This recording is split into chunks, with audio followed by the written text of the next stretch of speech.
Greetings, followers. It is I, Cardinal Sin, and we are going to howl at the moon tonight because there's a full moon out, and I wanted to welcome you to Midnight to Midnight, number 4. Kind of hard to see with the glare and everything. Anyway, tonight is Cardinal Sin's variety show. We are going to howl at the moon. We're going to read some original stories. We're going to hear some original music. We're going to hear Cardinal Sin rant in front of the SubGenius followers, the Church of the SubGenius, preaching to the choir, as it were. So let's go ahead and get that set up.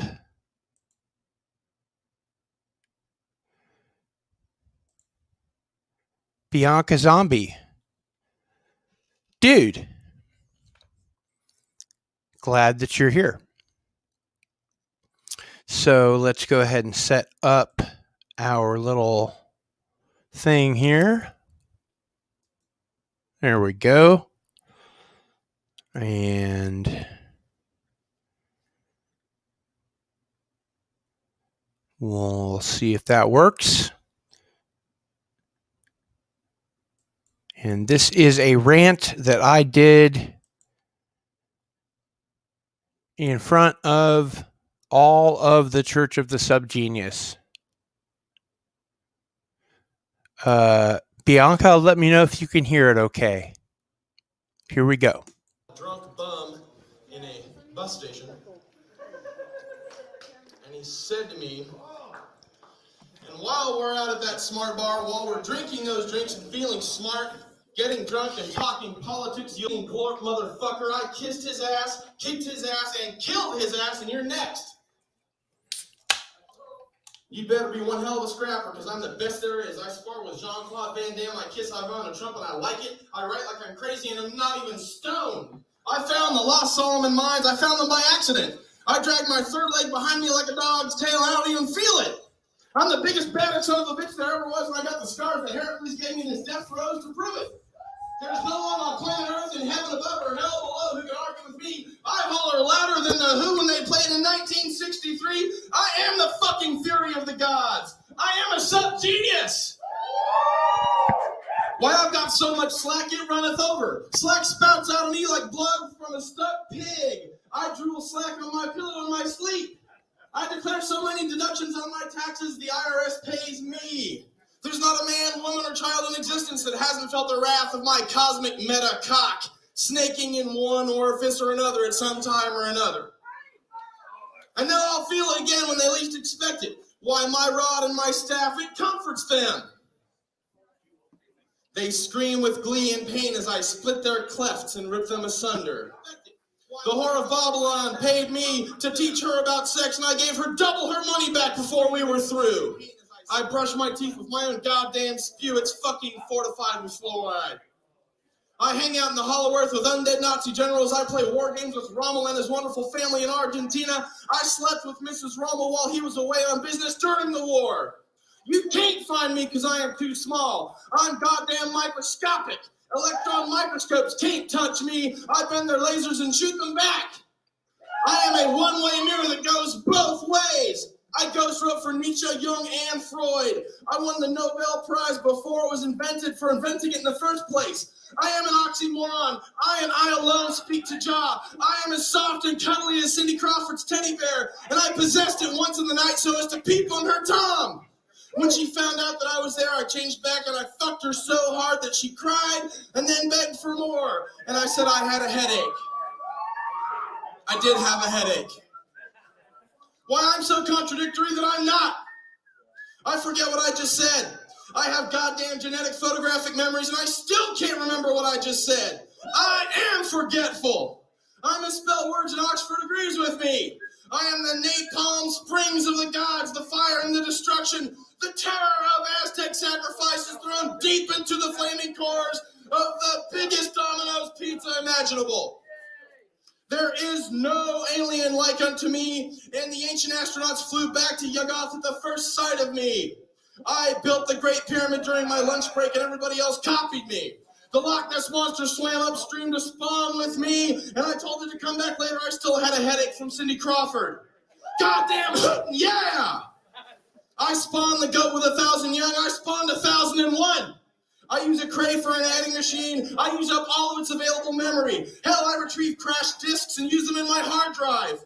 I sold dead alien carcasses to roadside attractions and the Piltdown Man to the Smithsonian. I etched the Nazca line so the pizza man could find his way back to my house. That pink idiot still got lost. I club baby seals, then spray paint their pelts. I shot JFK with a slingshot. I filled sperm banks all by myself in one sitting. I am a SubGenius. I drink 3 lunch martinis. I'm a big old one. I drink fire water to put out my heartburn. I eat Chinese and Thai and white men alike, no matter what their skin color. I'm so goddamn racist, I can't see for all the red, and then I'm colorblind. Praise Bob, what do you think of that? You politically correct, hippie, sandal-wearing, pot-smoking, Guatemalan peasant clothes sporting, espresso drinking, grow up to be corporate rating, peace-loving, love child being motherfuckers. I load my ass with saltpeter and cellulose nitrate and sulfur and charcoal just to light my farts. I like it. It fucking warms my balls. I save my shit to fertilize ground zero. My feces is so radioactive it scares off Godzilla. My drum beats are samples from the sonic booms of the Air Force's most classified secret warplanes. John Bonham asked me to teach him, and I told him no, he had to come back when he was better. He never got any better. I shoot rubber bands at the moon and I fucking well hit it. I take the LSD with my water supply. I snort 100% pure cocaine and I shit it out whole because it's not good enough. I roll joints with mortgage papers. I smoked reefer with Pat Roberts and I tripped acid with Jesus. Yes, this Jesus. I sold that dope to Bill Clinton in college that he didn't inhale. I turned Al Gore onto poli-sci and Tipper onto the dead Kennedys. My band's #1 on the periodic chart. When I started the PMRC, it stood for Punk Military Reconnaissance Corps. Why Edison, Tesla, and Motley Crue all cite me as an influence. Once I get started, I can never be stopped. I am an immovable object. I am an unstoppable force. I annihilate myself with my own anti-me. I do it every morning right after my calisthenics. I ride an exercise bike to Mars, and I breathe the atmosphere when I get there. I write reviews for Stephen King's books without adjectives. I've taken every drug imaginable. I have an endless supply in my vault. I've got a goddamned angel dust bin. When there was that which before there was nothing, I was there. It was me. I created God, and on the 7th day we partied. Praise Bob! I made his only son die for my sins. I blasphemed against every pantheon of monotheism and brought Christianity to the savages all in the same week.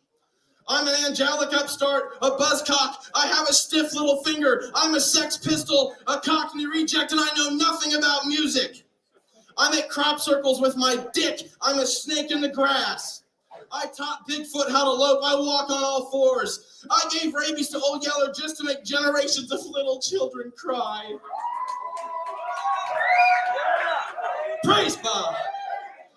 I use all tenses. I dangle my participle over the English department and they okay it. They give me a goddamn 4.0. I'm a fucking valedictorian, a bitch magnet cum laude. There's nothing I don't know, nothing I haven't done, nothing I won't try. You know why? Because I'm a SubGenius. I've skinny dipped in magma with salamanders. I've written long, boring brags that no one could possibly be expected to listen to. I've stopped in the middle. I've completed unfinished symphonies. I buried Edgar Allan Poe alive just to scare the death out of him. I've listened to the hour of slack for days. I've stopped time to retie my shoes and then started it again. I load meteors into a shotgun and shoot myself in the head. I am a party. I spike the punch bowl with punch.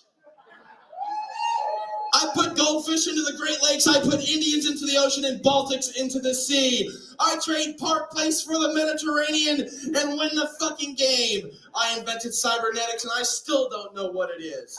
I play baseball on a unified field. I calculate pi to the 3 billionth place in my head. It takes me a while though. But damn, I pace UFOs and buzz their bases on the dark side of the moon. I blew up the Challenger just to see the explosion. I huffed and I puffed and I blew down the House and the Senate. I broke the Great Seal of the United States, for I am a SubGenius.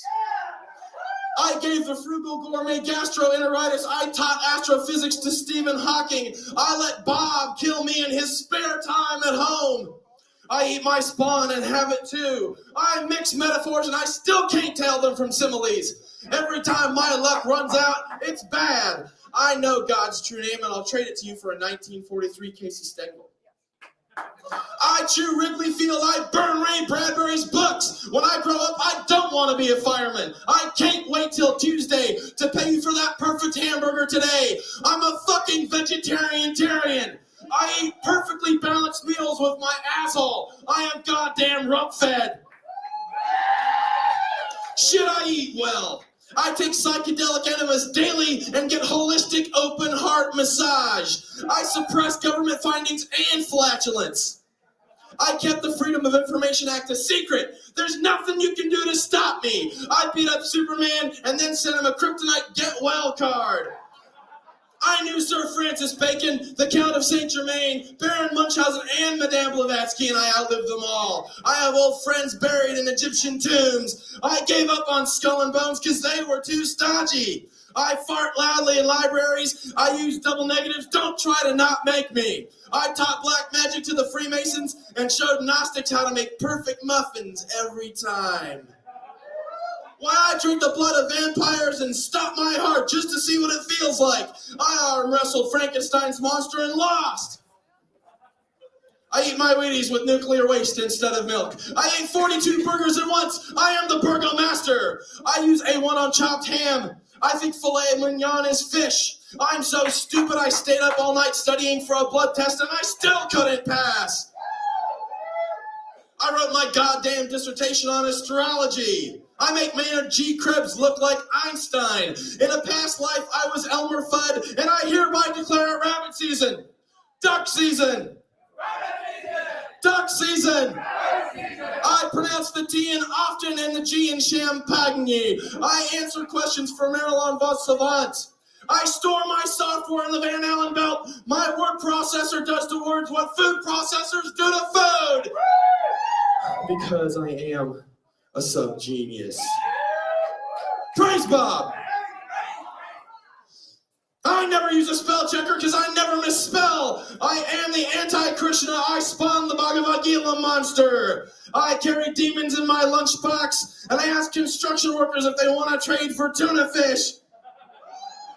I outlifted Mr. Universe, beat Andre Agassi at tennis, and bent all Uri Geller's software with my fingers. I beat Gary Kasparov in chess, and I took a handicap. Mental institutions kick me out because I'm way too sane. I painted all those Rorschach plots. I drink cream without coffee. I pick my nose with hemostats and furrow my brow with a backhoe. Stonehenge was built on my stomach and then moved to the Salisbury Plain so it wouldn't collapse when I got up. Holy brains on fire! I wrote the IQ test. I shatter your reality. I deflower virgins, and I leave their hymen intact. I fight the bad fight, and I take the Lord's name in vain. God damn it! The heavens rumble when I jump and the earth shakes when I land. I steal candy from babies and rob the cradle at the same time. I offend Satanists. I never give in, never look back, and the only time I stand for it is when I'm tired of sitting. There's only one thing that makes me pissed off, and that's people who piss me off. Show me a dowsing rod and I'll show you how to fuck two girls at the same time. I'm a goddamn menage a trois all by myself because I am a SubGenius. Verily, I suck the cosmic phallus of time and space and spit the discharge into the well of life. I eat human brains and survive the laughing disease. I sell the Golden Gate Bridge every day, and yesterday I sold it twice. Now if you'll just sign here, we can... And then the drunk passed out.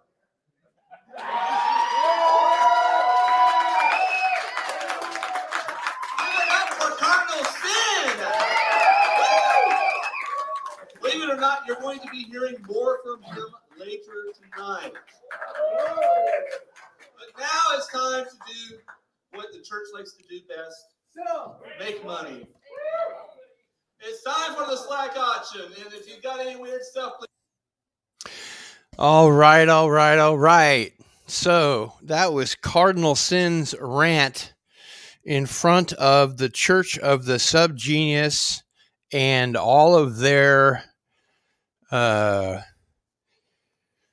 converts, And that's something that you have to do when you become a SubGenius minister. That's why my name is Cardinal Sin. It's from the Church of the SubGenius. Okay, so now we are going to read a story, an original story, and I'm checking out which one we probably want to read here. So I'm going to start with Highway to Heck.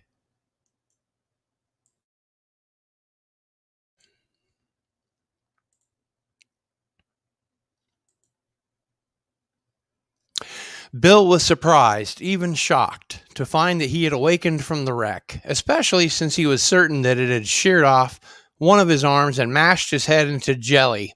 But here he was, walking down this cavernous corridor, and his arm was still attached and seemed to be working just fine. His head felt fine too, which was odd considering the amount of pain that had squeezed into that final tenth of a second or so before he died. Questions bounced around the inside of his skull as he walked around a gradual curve of the tunnel toward the faint, dusty red glow ahead of him. As he got closer, he sensed what had happened. Oh no, I'm dead, and this is the afterlife. The weight of imminent judgment settled heavily and uncomfortably onto Bill's shoulders. The achievements and events of his life ran through his mind, and the strange but unmistakable odor of lighter fluid came faintly to his nostrils. Great, he thought. I've gone to hell and they're going to put me to work in the barbecue pits. What did I do that was so terrible? I thought I was a pretty okay guy.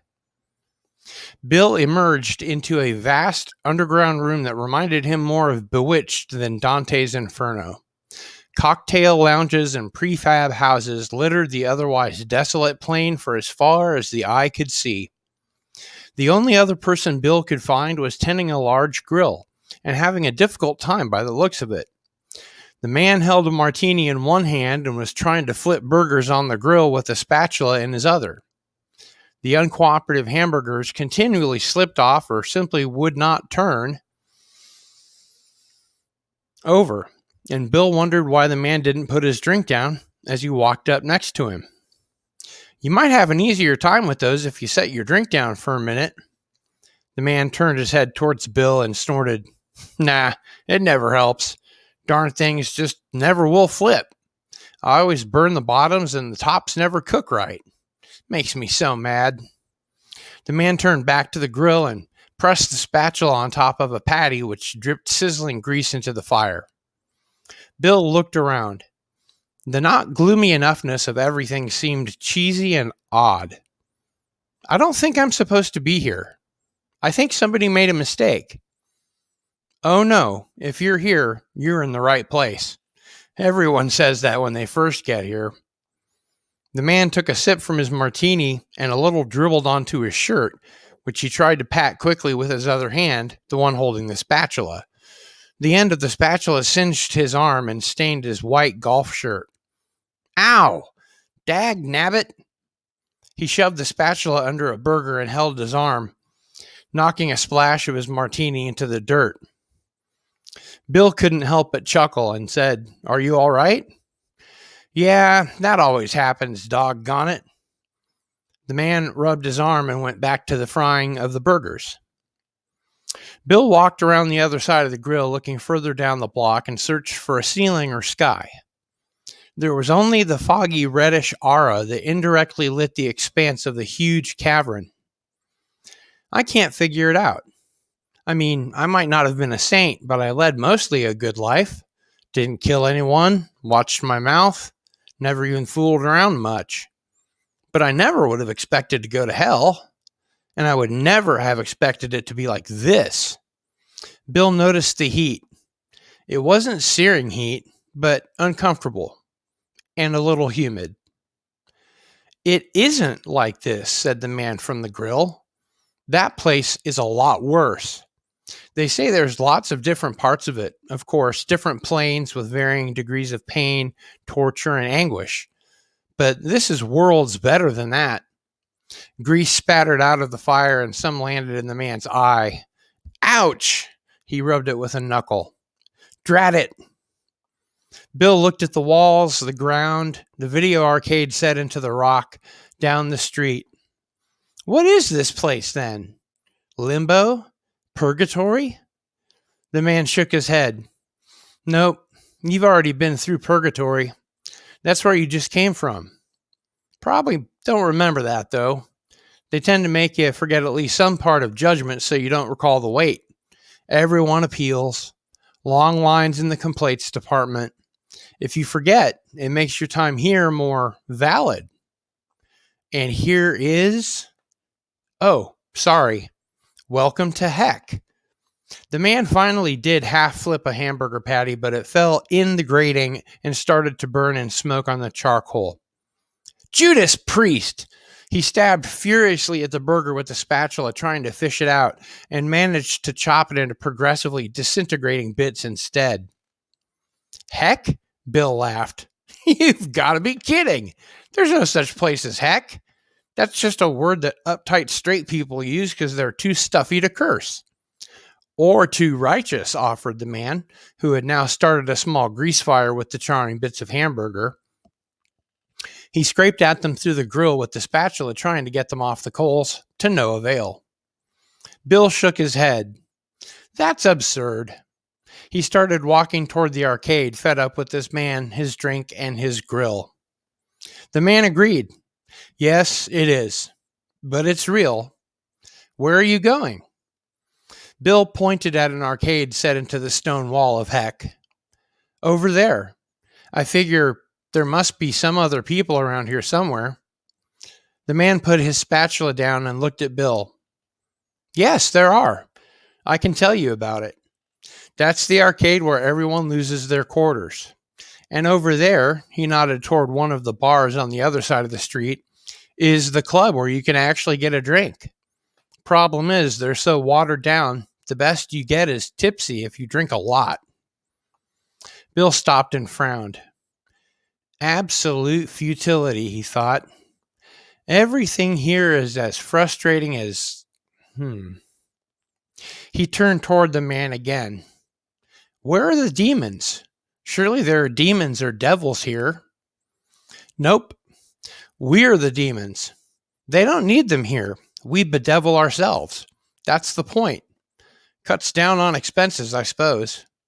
Nothing happens to you here that isn't annoying. Most people just sit at home and switch between utterly boring programs on TVs that don't get very good reception." "Why don't you?" Bill asked. "Well, I'd much rather do this, you know. At least I get a real drink." The man reached for the lighter fluid.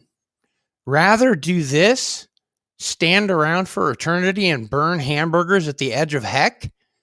That sounds like a blast." Bill had had enough and started toward the club, I could use a drink myself, even if it won't get me drunk. No, I'm trying to cook the perfect hamburger, the man called after him, squirting way too much fluid onto the grill and the burgers. Only, I just haven't gotten it right yet. Well, good luck, Bill shouted, walking away. What a damned weirdo. Although there weren't any lakes of fire or pits of lava, Bill did notice small flames occasionally licking up from the ground as he went. It looked as if someone had buried a lit Zippo lighter just under the surface every 100 feet or so. In fact, down the block, he saw a girl trying to light her cigarette with one of the flames, but she kept dropping it before it lit. She would pick it up, drop her purse, pick it up, look for matches, give up, and try again.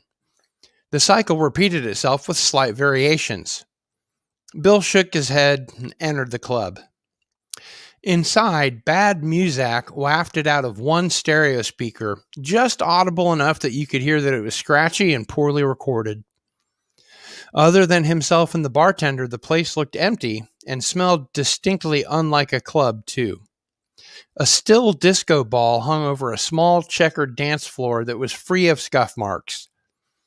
On his way to the bar, Bill saw an out-of-order sign on the payphone and one single square of toilet paper hanging from the spool in the men's bathroom through the open door. Feels like home, he thought. He sat down on a squeaky stool that wasn't quite right. The bartender, a fairly regular-looking guy, ambled over and leaned on the bar. What'll it be?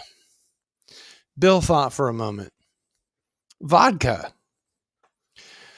Got any money? Asked the bartender hopefully. Oh, no, I don't, come to think of it. Bill patted his pockets. The bartender brought out a glass and pulled a bottle down off the wall. Oh, that's all right. You don't need any. No one with any money ever comes in here. He poured Bill a full drink and set it down in front of him.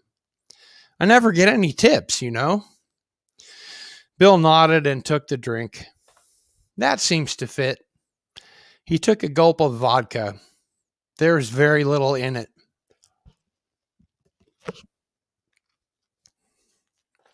Kind of weak, huh? He set the glass down. Yeah, that's how we get it. I figure it's about 1 or 2%. Not enough to get a bird drunk. The bartender started to polish glasses with a dirty white cloth. Bill considered a second swallow of his drink, but then thought better of it. I wonder why anyone would ever come here then. The bartender dropped a glass, tried to catch it, and it broke on the floor. Cripes, he said, and grabbed a broom and a dustpan from under the bar. Well, few people ever do.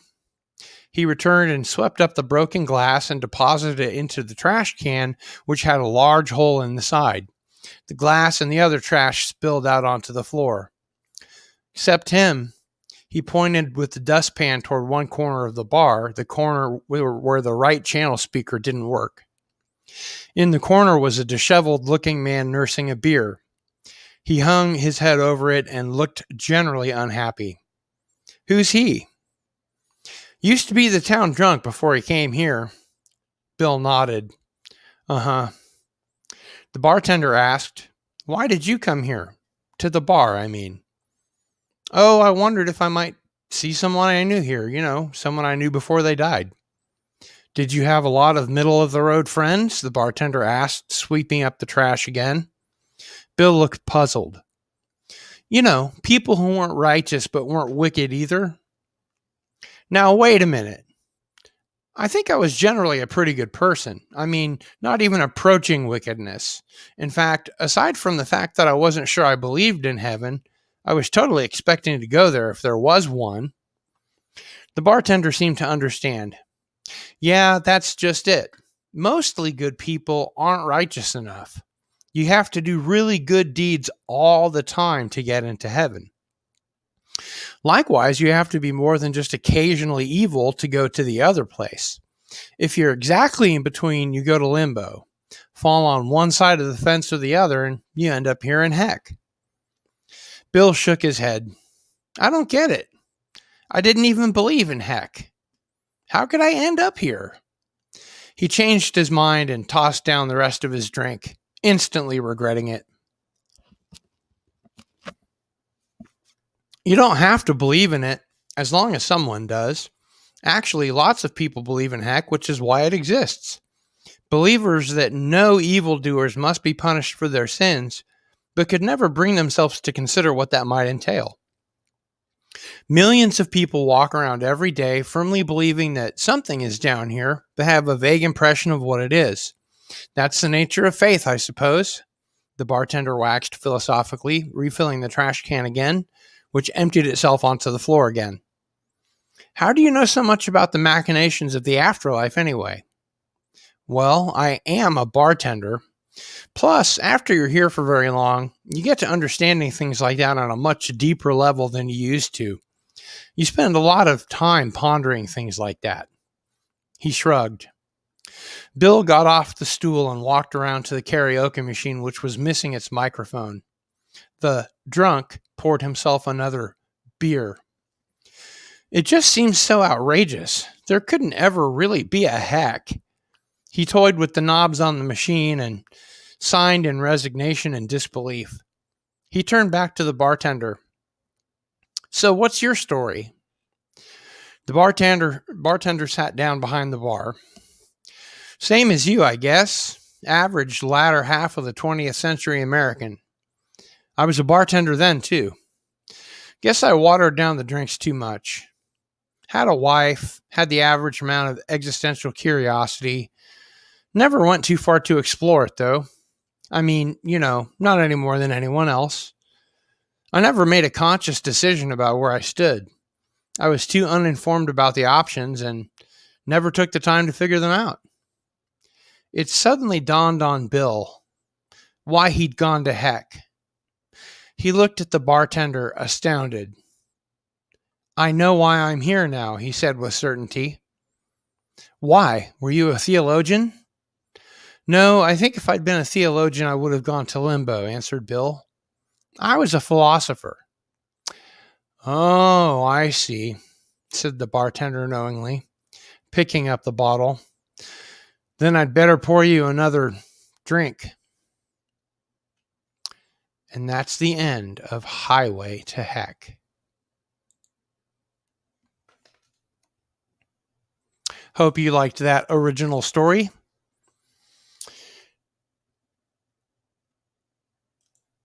Hail Darius Munchausen. Stream Elements is saying something. Oh, thanks for subscribing. Yes. Thanks very much, Darian Rogers. So, again, for those who came in a little late, tonight is Midnight to Midnight, Cardinal Sin's variety show, where we're going to howl at the moon, listen to music, watch all kinds of crazy videos, and just have a great time. And as a matter of fact, next on the list is a band that I was in back in the day, and it was called the Overmen. So I'm going to share with you a few songs from the Overmen. Now, I was in about 2 to 3 dozen punk bands and different kinds of bands, not all punk bands, back in the day. And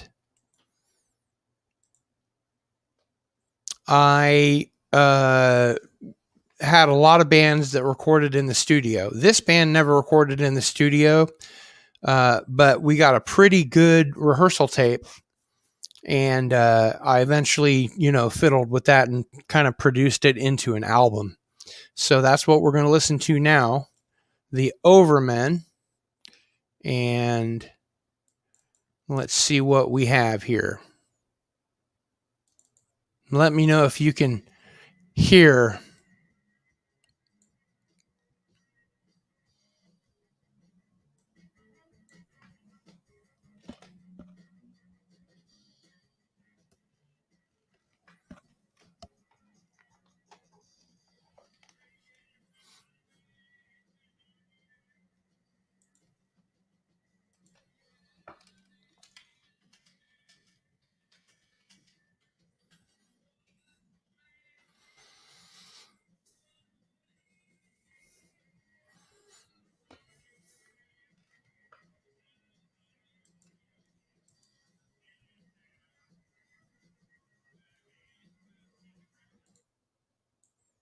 Could you hear that at all? Anybody out there? We're going to try that again. And this one is called Voice of Authority.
Sorry about that.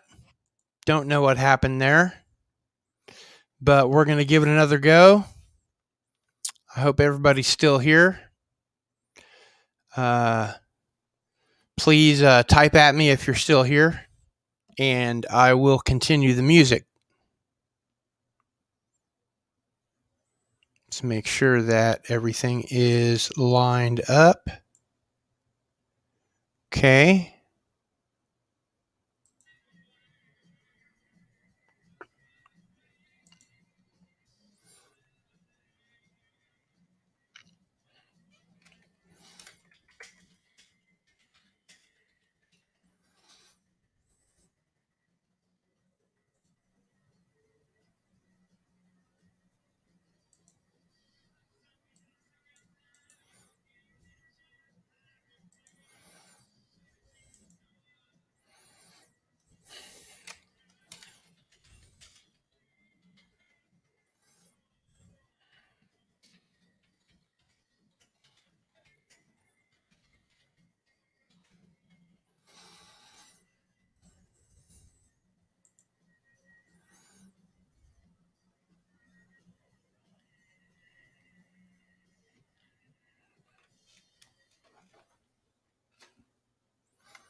Okay, and that is the Overmen. We're going to try and get a little bit more out of it. This is called Sweetest Nightmare.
Shoot your missiles the other way. I wanna live another day. Shoot your missiles the other way. Shoot your fucking missiles the other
All right. So that is the Overmen band that I was in college. And like I said, we never recorded an album in the studio, but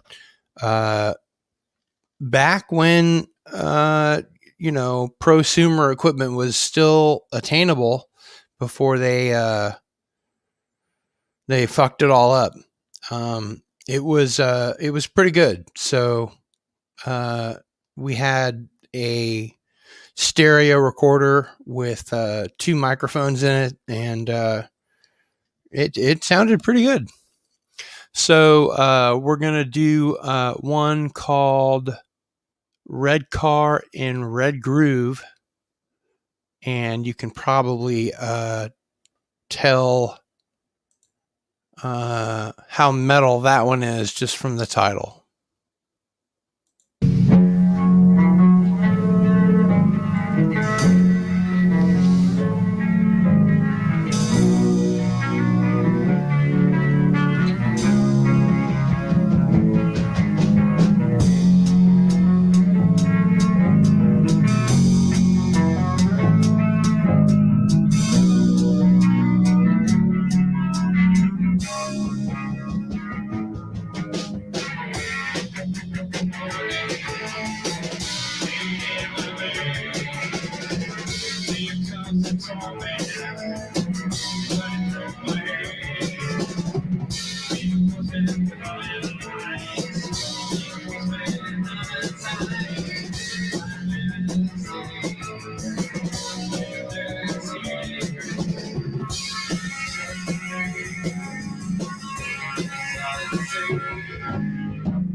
Okay, and that's where we have to end the Overmen.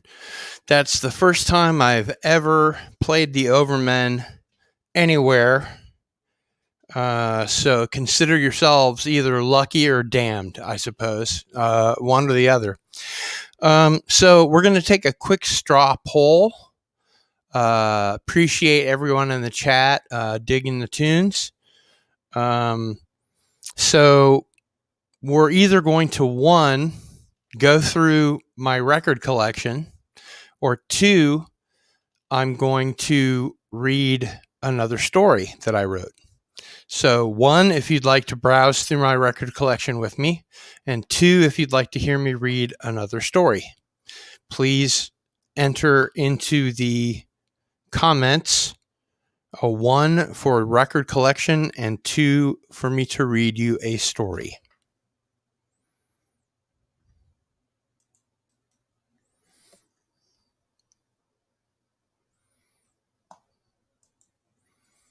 Time's a wasting. I don't know why when I do these little straw polls, people, they take so darn long.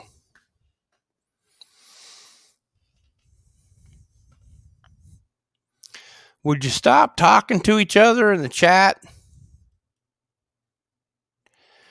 Give me a 1 if you want to peruse my record collection, and a 2 if you would like me to read another story that I wrote. An original story by yours truly, Cardinal Sin. 1.5. We can't decide. We'd like you to play. Actually, there is a third option. I have prepared just for tonight a dual concert of one of my bands. 2 Mile Death Plunge was a band that was also a college band for me. We opened up for so many national touring acts. It was I lost count, but that's kind of the way that we went. So that would be 3. Record collection 1, read a story 2, and watch the pretty rockin' 2 Mile Death Plunge, if I do say so myself. And I do say so myself. That would be a 3. So get that vote in there, and we will make it happen for you, my friends and viewers.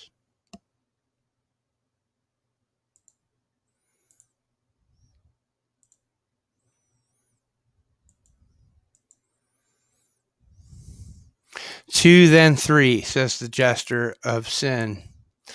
All right, so a story and then some rock and roll.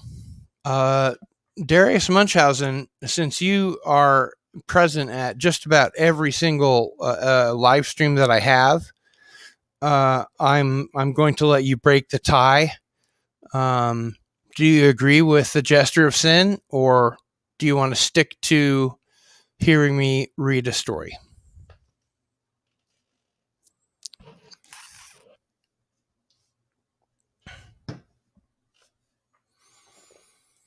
Would you stop talking in the chat and answer my question? Jeez.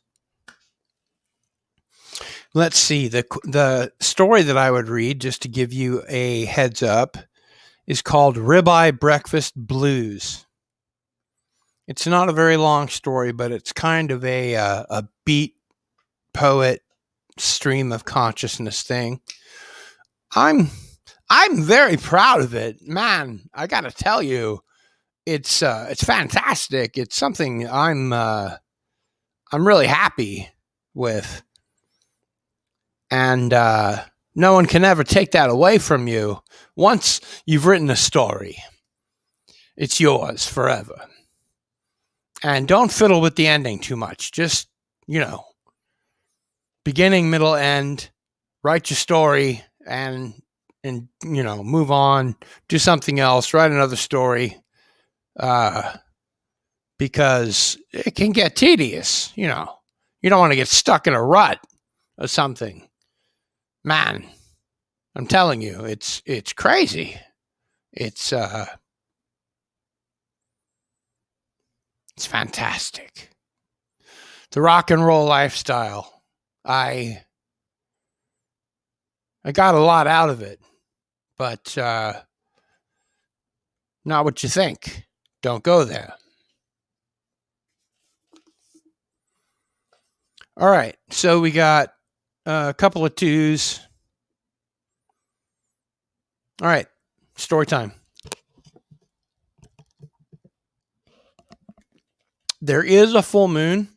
If you go out and it's dark where you are and clear, you will not only see the moon, but you will see a huge halo around the moon, which is very cool. I love astronomy, and I love sky phenomena, things like that. Well, Darius Munchausen, that's very kind of you. I appreciate your saying so.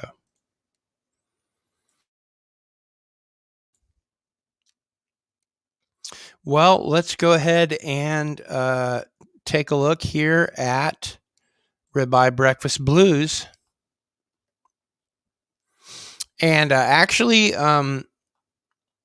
just as sort of a disclaimer, I was tripping on acid when I wrote this. I revised it later, but largely it's the same. So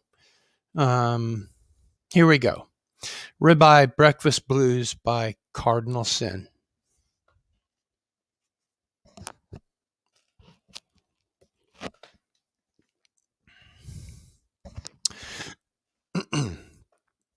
Good morning, Eric. Would you like to have breakfast with me? Or maybe just some coffee? We don't have to talk. You can smoke and we'll sit here across from each other and we won't speak for 15 minutes at a time. We'll watch silently as the man in the corner booth is served his eggs and sausage by the pretty waitress. Something so beautiful about breakfast, huh? Something wholesome, sanctified. Breakfast could never be dark or eerie or creepy or anything. Right, Eric? So then our coffee will get refilled and you'll pull out another cigarette, pack it, and light it up with a flash of chrome, and we will not speak for a while. It is morning and the city is slowly awakening. The machines are creaking, grumbling. Garbage trucks and air conditioners herald the day for the city, for they are its roosters. The night is slowly pushed back into the unforgiving light like reluctant curtains. So serenely she sits there, beckoning. She is seductive, enticing, yet for all her beauty, she is inanimate. Her eyes stare blankly out her window. She never sees me. Her clothes, of course, are perfectly matched. She has impeccable taste, my still and quiet queen. She is a fashion goddess. She is the very altar of fashion worship. She calls out to the women to buy her clothes and to the men to tear her clothes off of the women who buy the clothes she wears. For all her fluorescent glory, she is plastic as the next. Next week, though, the blonde wig will be torn from her head, the clothes removed, and the limbs repositioned. Perhaps I will see her yet again in another window, and I will recognize her, yes? Oui. She will call out to me with the same vacant yet sensitive eyes. Buy me, live me, take me home and put me on, wear me. That is what she would say if she had a voice, if she could move those sculpted lips, if those made-up cheeks could move in conjunction with a plastic tongue and perfect teeth. Behind the Masonic temple, The sun rises, and the garbage trucks rumble and screech. Illumination and enlightenment. I wonder, are they really so far off as they seem? They do seem far. Bang, crash. Dumpsters being shaken by long metal arms for their treasure. Every last scrap falls in. I wonder what treasure the Freemasons throw in their dustbins. Police lights flash, dully piercing the growing morning. Some hapless hipster has met Lawrence's finest yet again. Nice to meet ya, Policia. Traffic lights and stop signs, planters, trees, and fire hydrants. The dull buzz of high voltage power lines. Current squeaking through at light speed, or at least as close to light as those stodgy electrons will go. Ah, and the trains. Can't have a proper AM without trains. They're like coffee, cats, toast. Just wouldn't be the same. Only a morning train reverberates through the city uncontested. During the day, the trains go unheard. At night, no one awake to hear them. The trains rumble on, ka-chick, ka-chick, ka-chick, ka-chick, ka-chicking as they thunder by. Dopplers slow down. Birds scared into the sky. Miles of endless rails. So, more coffee, Eric? More toast, Kendra? Let's have grilled cheese and tomato soup for lunch, and then it's off to the bar for a few games of pool. Maybe a couple of beers. What's for dinner, Steph? For afters? What recipe do you want to cook up tonight? Nothing like eating breakfast next to the tracks, huh? It was a great idea to build this little cafe next to the train station. Look, those hobos are having breakfast too. Yeah, good morning. Guy, if you weren't training by at 50 miles an hour, I'd buy you a cup of coffee. The only thing missing is trolley cars. Hills and trolley cars. Actually, we used to have a trolley car, one car that ran downtown. What if Quantrill rode the famous Lawrence trolley? San Francisco and the goddamn Alamo all rolled in one. Indians, Kansas, fire and sky. Coyotes and long stretches of nothing. Shaman spirits carousing in the ether with long dead Wendigo. Totem, mojo, rain dances, drum pounding tetanus tofu. Fucking snake handling, taboo busting bison slayers. Good to the last drop, tan that hide and use the bones for blades to kill the next one. And it the next. Generations of conservation, preservation. Way it fucking should be. Yeah, the trains. Iron horse. White man motherfucker.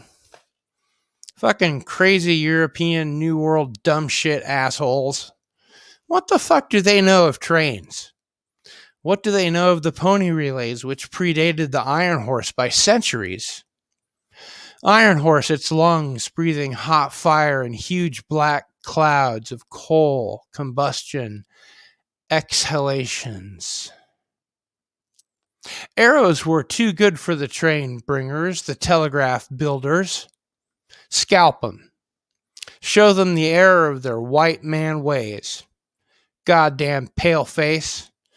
Eagle, crow, fox. They all say, fuck you, man. Fucking imperialists. Well, the white man learned well enough of trains. He designed and built them, put them into operation at great expense, then rode them around, bumming and hoboing. The hobos epitomize Iron Horse. Revenge of the Great Spirit. Paleface reduced to what he made of what was here before he was. The coyote and the eagle and the fox, they laugh. The eagle soars free high above the laboring, coughing iron horse. The fox runs wild in its domain, and the coyote makes its home scavenging on iron horse's scraps. Paleface rides around on his fucking iron horse. Woo-wee, yee-haw. Getting caught by other white men, iron horse Paleface, and thrown off to catch another. Low totem. Bad mojo. Heap bad mojo. Paleface had him such heap bad mojo already, he not fucking notice. Salamander territory, this trackside cafe. The old train station.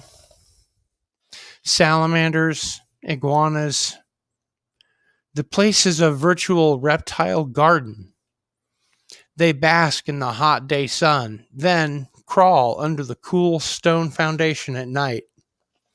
That's for the owls, raccoons, and yes, the coyotes.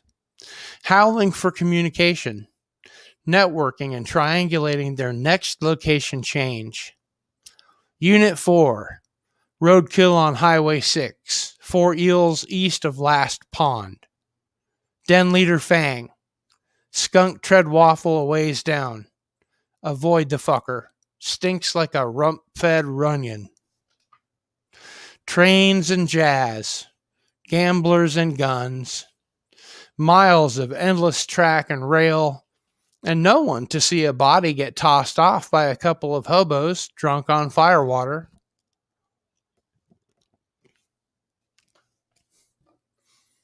Iron Horse Paleface. What are they to say?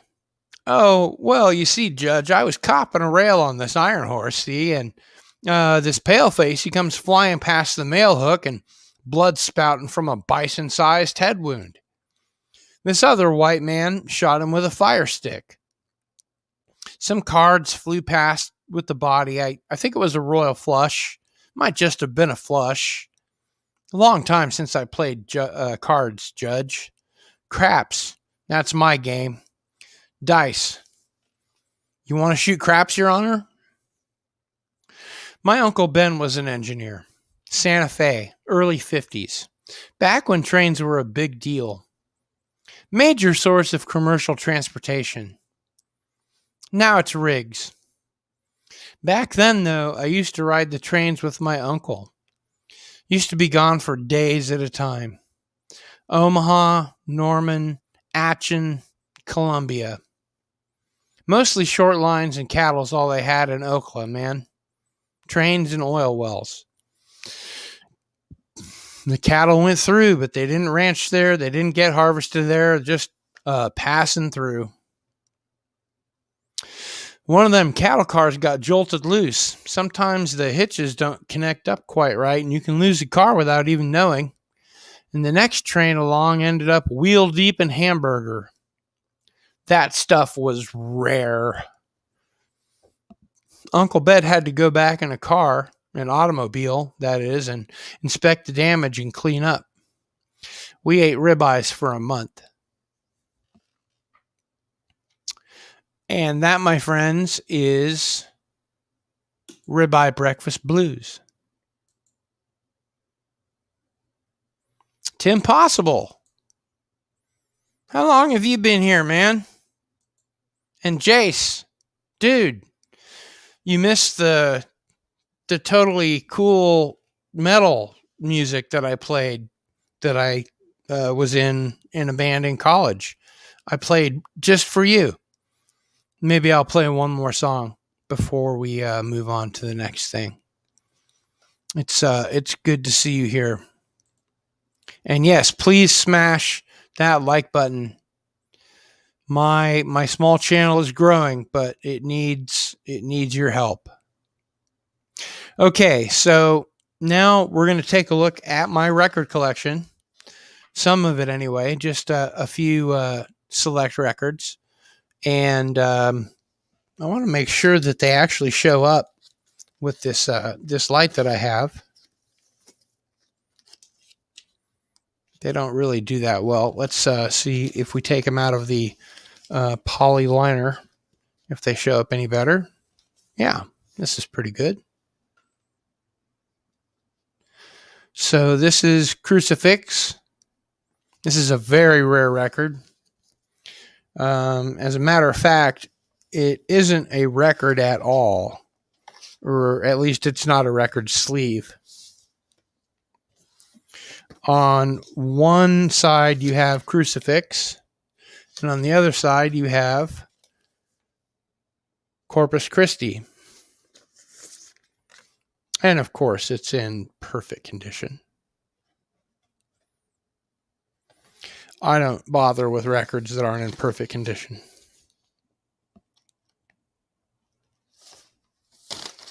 And here's the really cool thing about this record. The sleeve opens up into a poster.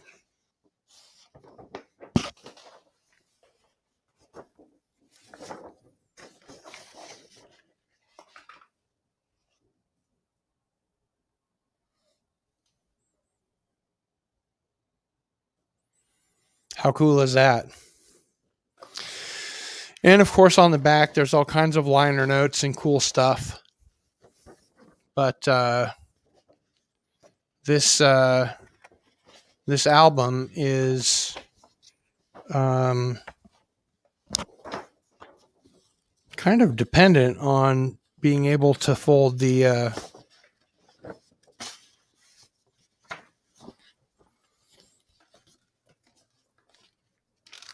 poster back up that makes the cover, and it's called Crucifix Dehumanization. Anybody heard of Crucifix?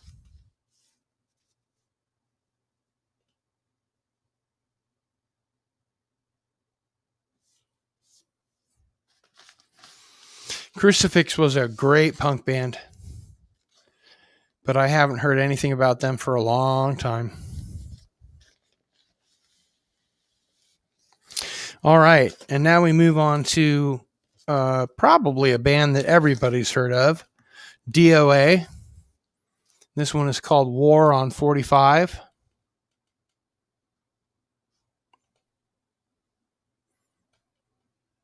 And actually, Joey Shithead, the lead singer, is a politician in Canada now.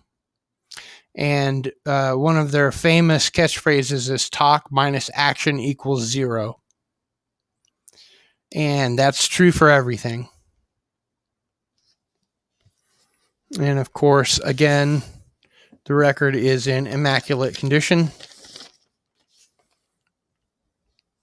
And there is the label, which we should be able to see. Let me turn this bad boy down a little bit.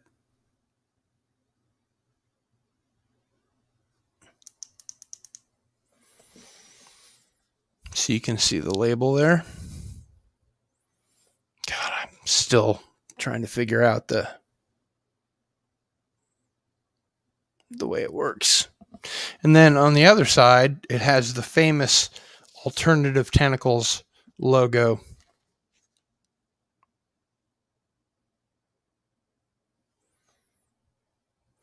Which is the label that Jello Biafra of the Dead Kennedys started, and all the Dead Kennedys songs were on, and lots of other bands besides. Now, here's a band I'm sure everybody in the audience is familiar with. And one thing that you'll notice about my record collection is that they're all imports from the UK. They're all British. So even though this is a double album and it came out in the United States as 2 records in a sleeve, this is London Calling by The Clash. And a band that is incredible.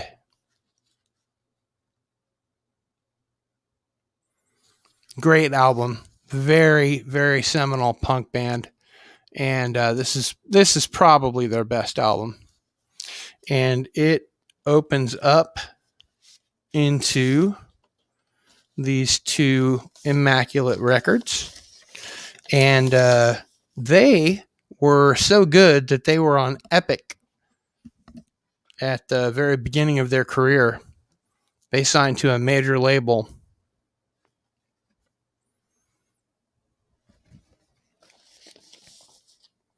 Am I losing anybody? Is this boring? Tell me in the chat. Should we stop? Are you still interested? Do you want to move on to something else, or are you enjoying Cardinal Sin's record collection? Oh, and these are the original liner notes. I just wanted to make sure that they didn't get damaged. So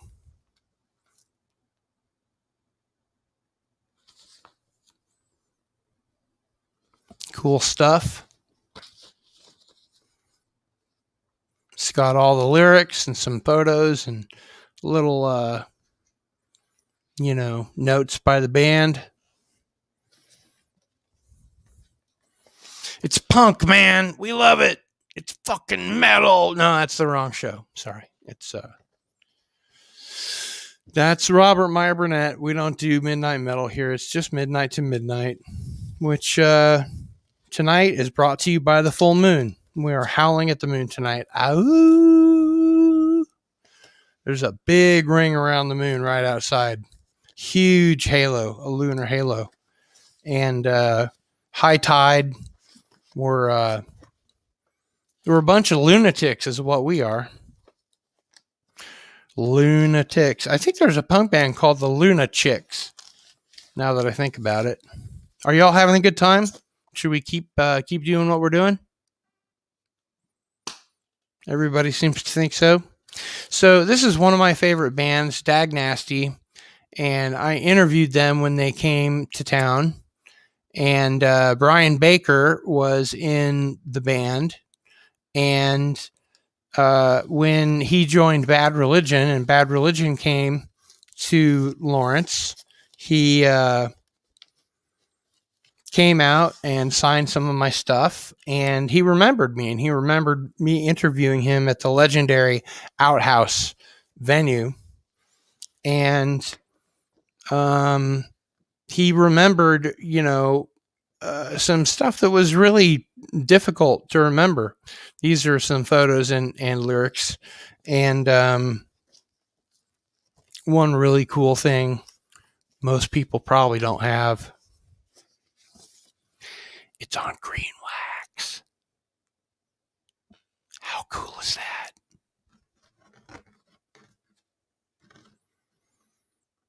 Green wax. Come on, man. That's pretty punk. Actually, it's interesting. There are different grades of colors of vinyl, and some of them sound better than others. Black sounds best, which is why they make them on black. And red sounds the next best. Green sounds the next best after red. And then after that, they all just sound like garbage. Especially the tie-dye ones, or the ones that look, like they've got all different kinds of colors on them. It's not good for the needle. It's not good for me. It's not good for them. So if you're a Dag Nasty fan, man, this is a really, really cool album. It's called Can I Say? And it's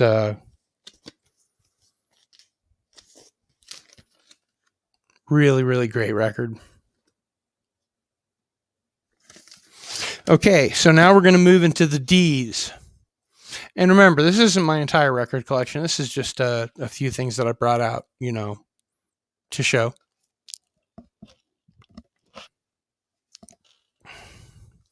And everybody seems to be thinking that it's okay, so we'll continue. I don't know what that is, Darius. You'll have to tell me what that is. It looks like a blue tennis ball.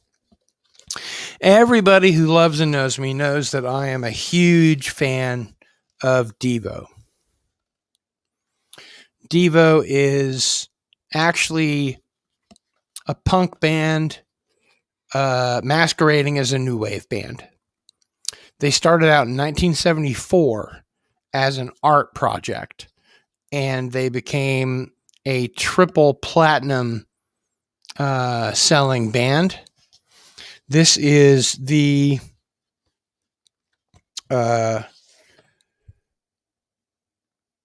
it's funny, this one's unmarked. New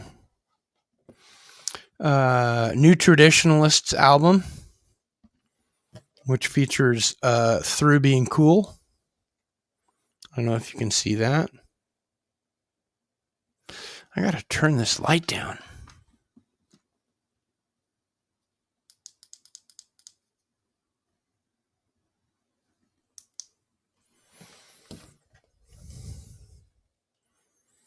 That still doesn't help. Of course, that still doesn't help either. Devo was extremely, and still is, extremely influential on me as a musician. As a drummer, when I was in bands, we would usually play 9 original songs for every 1 cover that we did. And I was in 3 or 4 bands that did Devo covers. And in my very first band, which was called The Exploding Rodents, we did a cover of Devo's song, The Day My Baby Gave Me a Surprise, but the guitar player and the bass player didn't actually play the song for me. So I thought it was a original song. So I didn't know any better because I was just, 15, 16. This is, of course, the legendary second Devo album, which is kind of a fusion album. And it comes with all kinds of interesting stuff.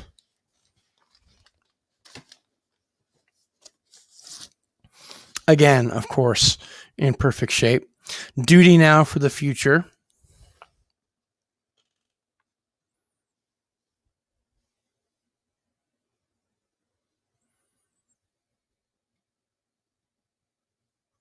Maybe if we get that light right directly in the center. Yeah. And Devo put together all kinds of fashion and stuff and sold it to their fans. And they have a really cool, liner notes package with an order form that you hopefully didn't cut out, but just Xeroxed and put on. And here you see the legendary Energy Dome. A lot of people think it's a flower pot, but it's not. And it's based on a Mayan energy technique where, most of your energy from all of your chakras escapes through the crown, the top of your head.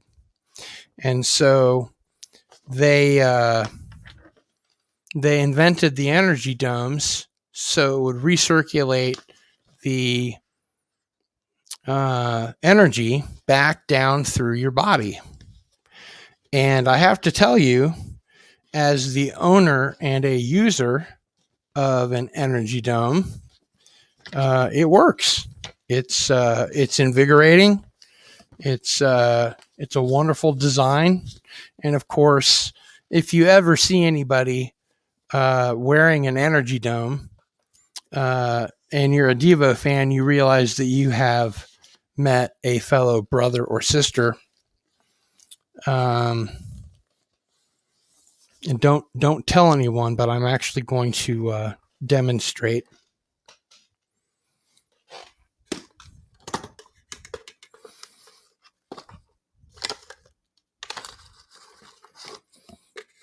And by the way, if you were here listening to the Overmen, this is the very last sticker that survived the Overmen after all these years.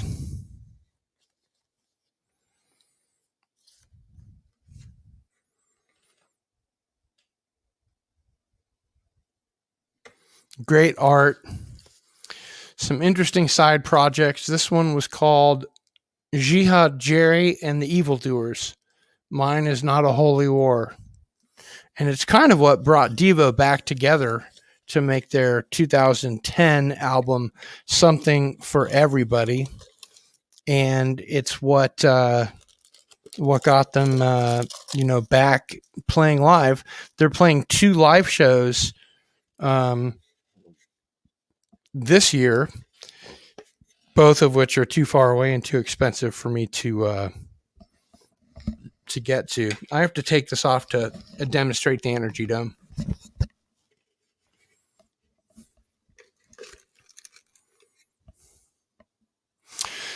So as you can see, the energy from your body that would normally escape through your crown, the top of your head, actually gets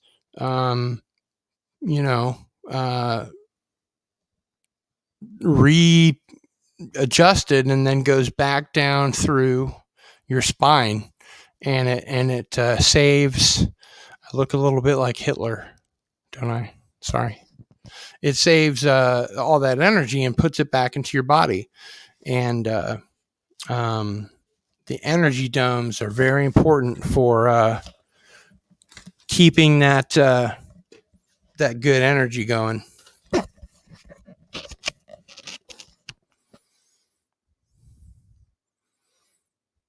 Oh, okay. So, are we still cool with the record collection? Do you guys want to move on, or do you want to see the really cool Devo record that I have?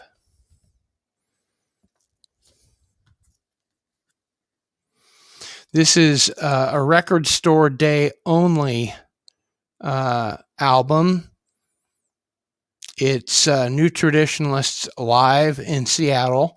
My friend Michael Pilmer helped put this together, and it's still sealed because I have the DVD.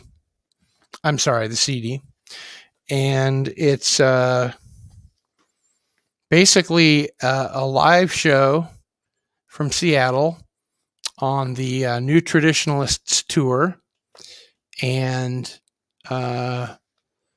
it's got all kinds of great posters and stuff in it that I can't show you because it's still sealed. So, I can show you the ones from the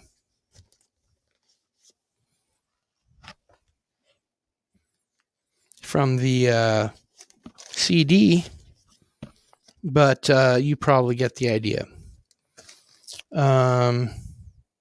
Now, who, Jace, would put I Love Disco on their record except for this band, which turned into KLF? This is very rare, kind of a DJ kind of a thing, I guess. And it's rare and it's fun, and I'm not a DJ, but I dig it, and it's in my collection because I think it's fun. And hail Canadian Spider-Man! Hail Canadian Spider-Man! And thank you for being on Cardinal Sin and Friends on Sunday, and we'll have another one this Sunday. You're all invited. So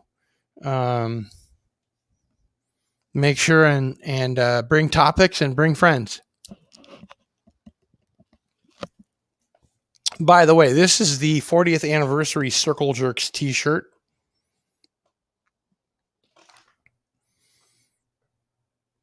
And this is the album cover to Group Sex. And we're just going to kind of rapid fire through these. This is a techno band called The Essence. And nobody seems to know anything about them, but it's right up my alley.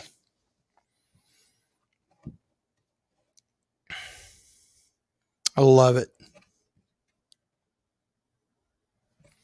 Great stuff. And yes, it's true. I am old as time itself. I managed 3 used record stores and used to go to a lot of record conventions. And when I was in Des Moines, when I worked at Exile Records, the Des Moines dealer, the guy that owned the record stores in Des Moines, saw me interacting with a customer, and he liked my customer skills so much that he hired me away from the record store I was working at here in town. And I went up to Des Moines, which is a horrible place, unless you're into insurance or heavy metal. And we got a building, painted it. Cleaned it up, then painted it. We bought fixtures and put all the fixtures in. We bought stock and alphabetized it and put it all in, and bought flats, from the record companies. And the interesting thing was the girls from Drake University were really into wax tracks bands. And we sold a lot of British imports of little tiny CD singles that, had one song on one side and one song on the other. They just thought that was the coolest fucking thing they'd ever seen. And we made a lot of money on those. So, hey, if you're into that kind of thing, that's great. Fishbone, It's a Wonderful Life. Great EP, great band. I have a photo of Fishbone playing at the Outhouse, and this is side 1, and nary a scratch on it. And this is side 2, and nary a scratch on it.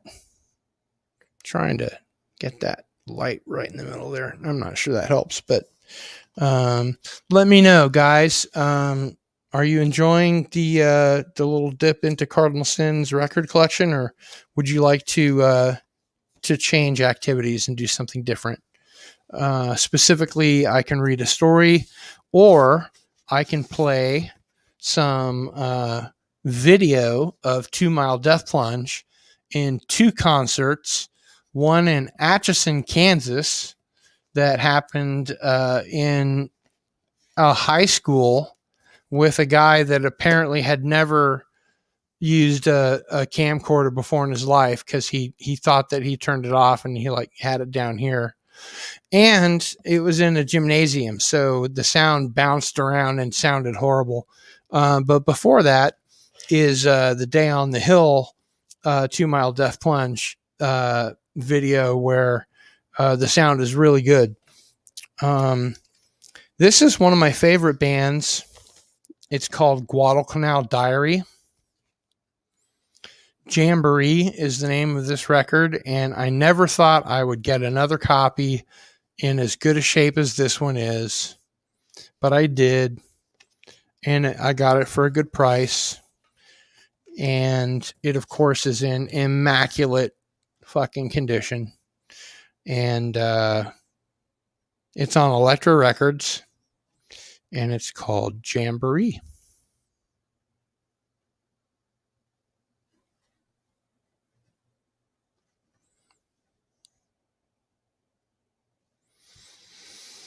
Ghost on the road, oh, ghost on the road.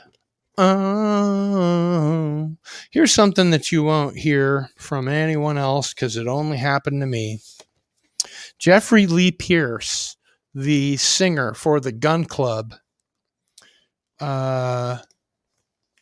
played at the Opera House, which is now Liberty Hall here in Lawrence, Kansas. And right across the street was the Eldridge Hotel where he was staying. And I somehow got in touch with him after the show, and I was like, hey, I'd like to interview you or hang out and play guitar or something. And he was like, yeah, why don't you grab a 6-pack and a guitar? And he gave me his room number. And it's not what you think. There was no funny business. He was just a very cool guy. He had gotten kicked out of England where his girlfriend was. He was actually banned for life. And he gave me a £1 coin. And he said, I'll never be able to use it. And I had a coin collection. I'd never seen a £1 coin before. I'd only seen pound notes. So that was kind of cool. This is a promotional, not for sale record of the Hoodoo Gurus. And I don't know if you've ever heard of the Hoodoo Gurus, but that's their, well, can't really see very well.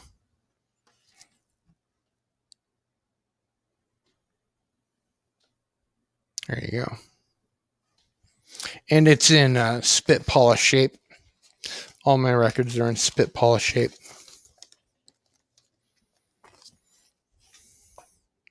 So, anybody getting bored? Everybody, okay, how about a story? Okay, sounds good. So let's put that away. I'll wet my whistle. The stories kind of get longer from here. Keep in mind, I'm a science fiction writer. I'm a hard science fiction writer, which means I really focus on the science. And if I don't know it, I research it. So when I'm writing, I typically have, a word processor window open and also a browser window open so that I can go back and forth and get everything just so. So let me ask you. Oh, that's cool, Canadian Spider-Man.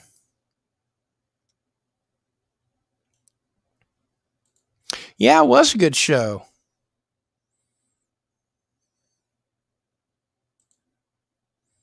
Thank you, Jace. I appreciate it. And you are too good too, man. I love you. I hope you know that. I love you, and you are one of my great, great friends. Right up there, top 10. And so I want to give you a choice. I have 2 rather long stories. One is called Space is a Deadly Sister. And it's, let's see here, 52 pages. I don't mind reading it. It's a very good story. Or we could go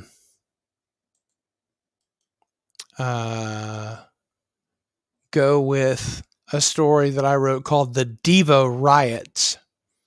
And that is a story that is, how many pages long is it? Page 1 of 1. Don't be a dick. Let's see here.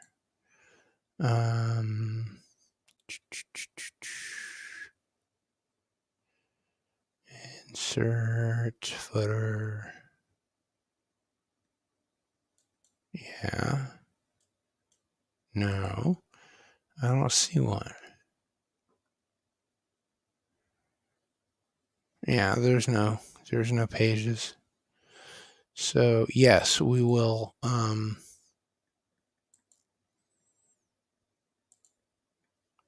remove that and remove the first page. And then I will put in a footer. And then I will insert page number. Oh, don't be a dick. That was stupid. Sorry, technical difficulties with the word processor. Go figure. Anyway, it's a long one. I'll read it if you'll listen to it.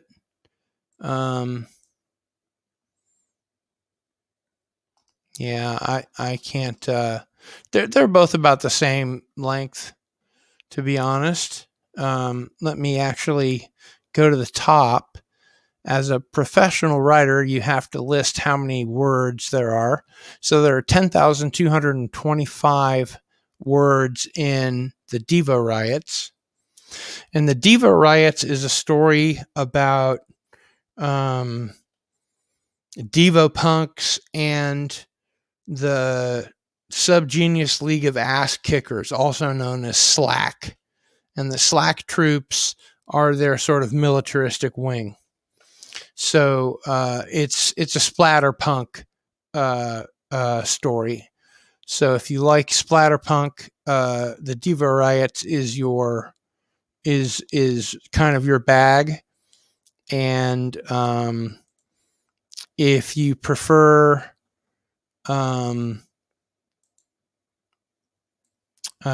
Space is a Deadly Sister, which is a more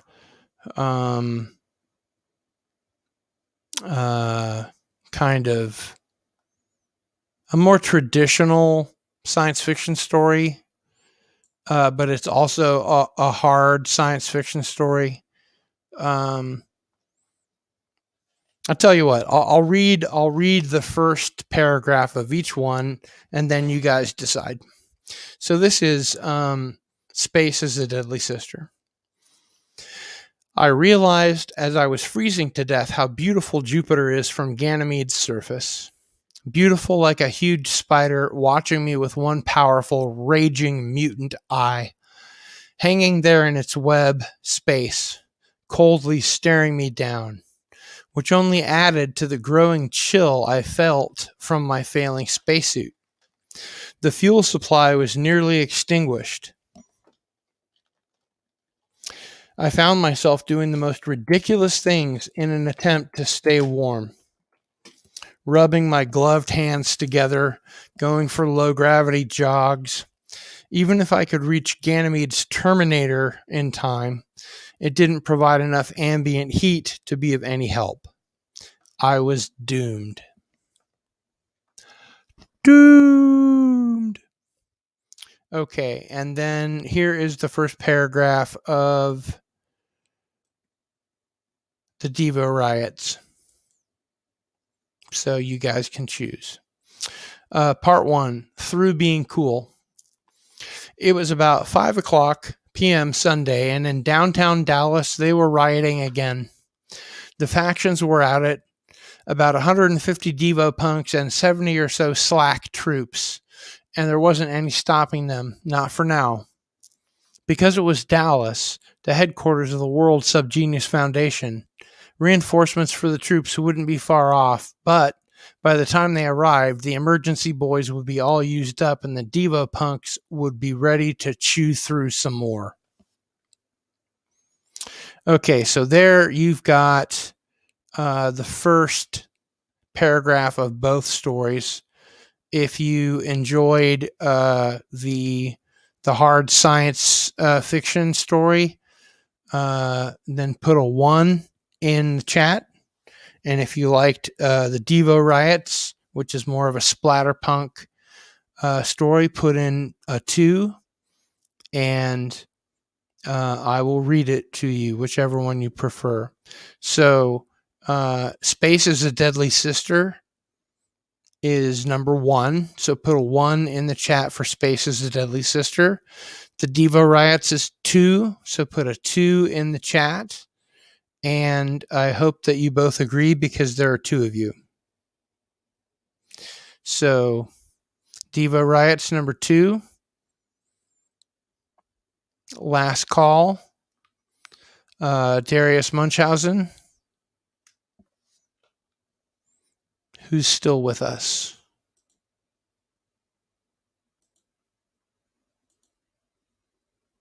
Darius and Canadian Spider-Man. So, Canadian Spider-Man, it's your call.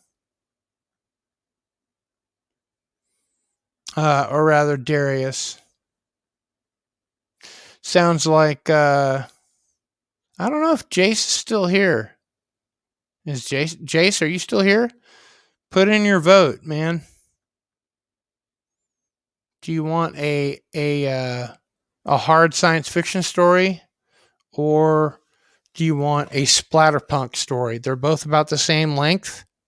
They're both pretty lengthy, and if you wanted to fall asleep listening to them, they're both about the right length for that.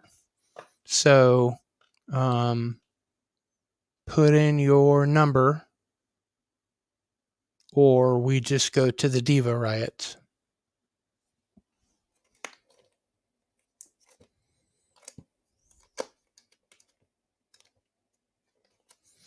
And before we do, I just wanted to show off my Misfits records, because I'm a big fan of the Misfits.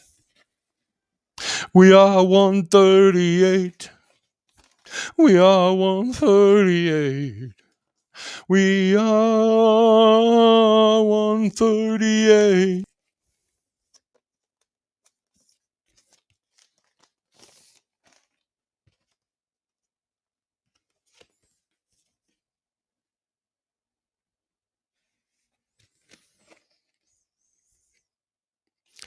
Misfits are awesome. Even the new Misfits are awesome. Okay, it looks like Devo Rats it is. Okay. So, this is, again, the first time that the Diva Riots has ever been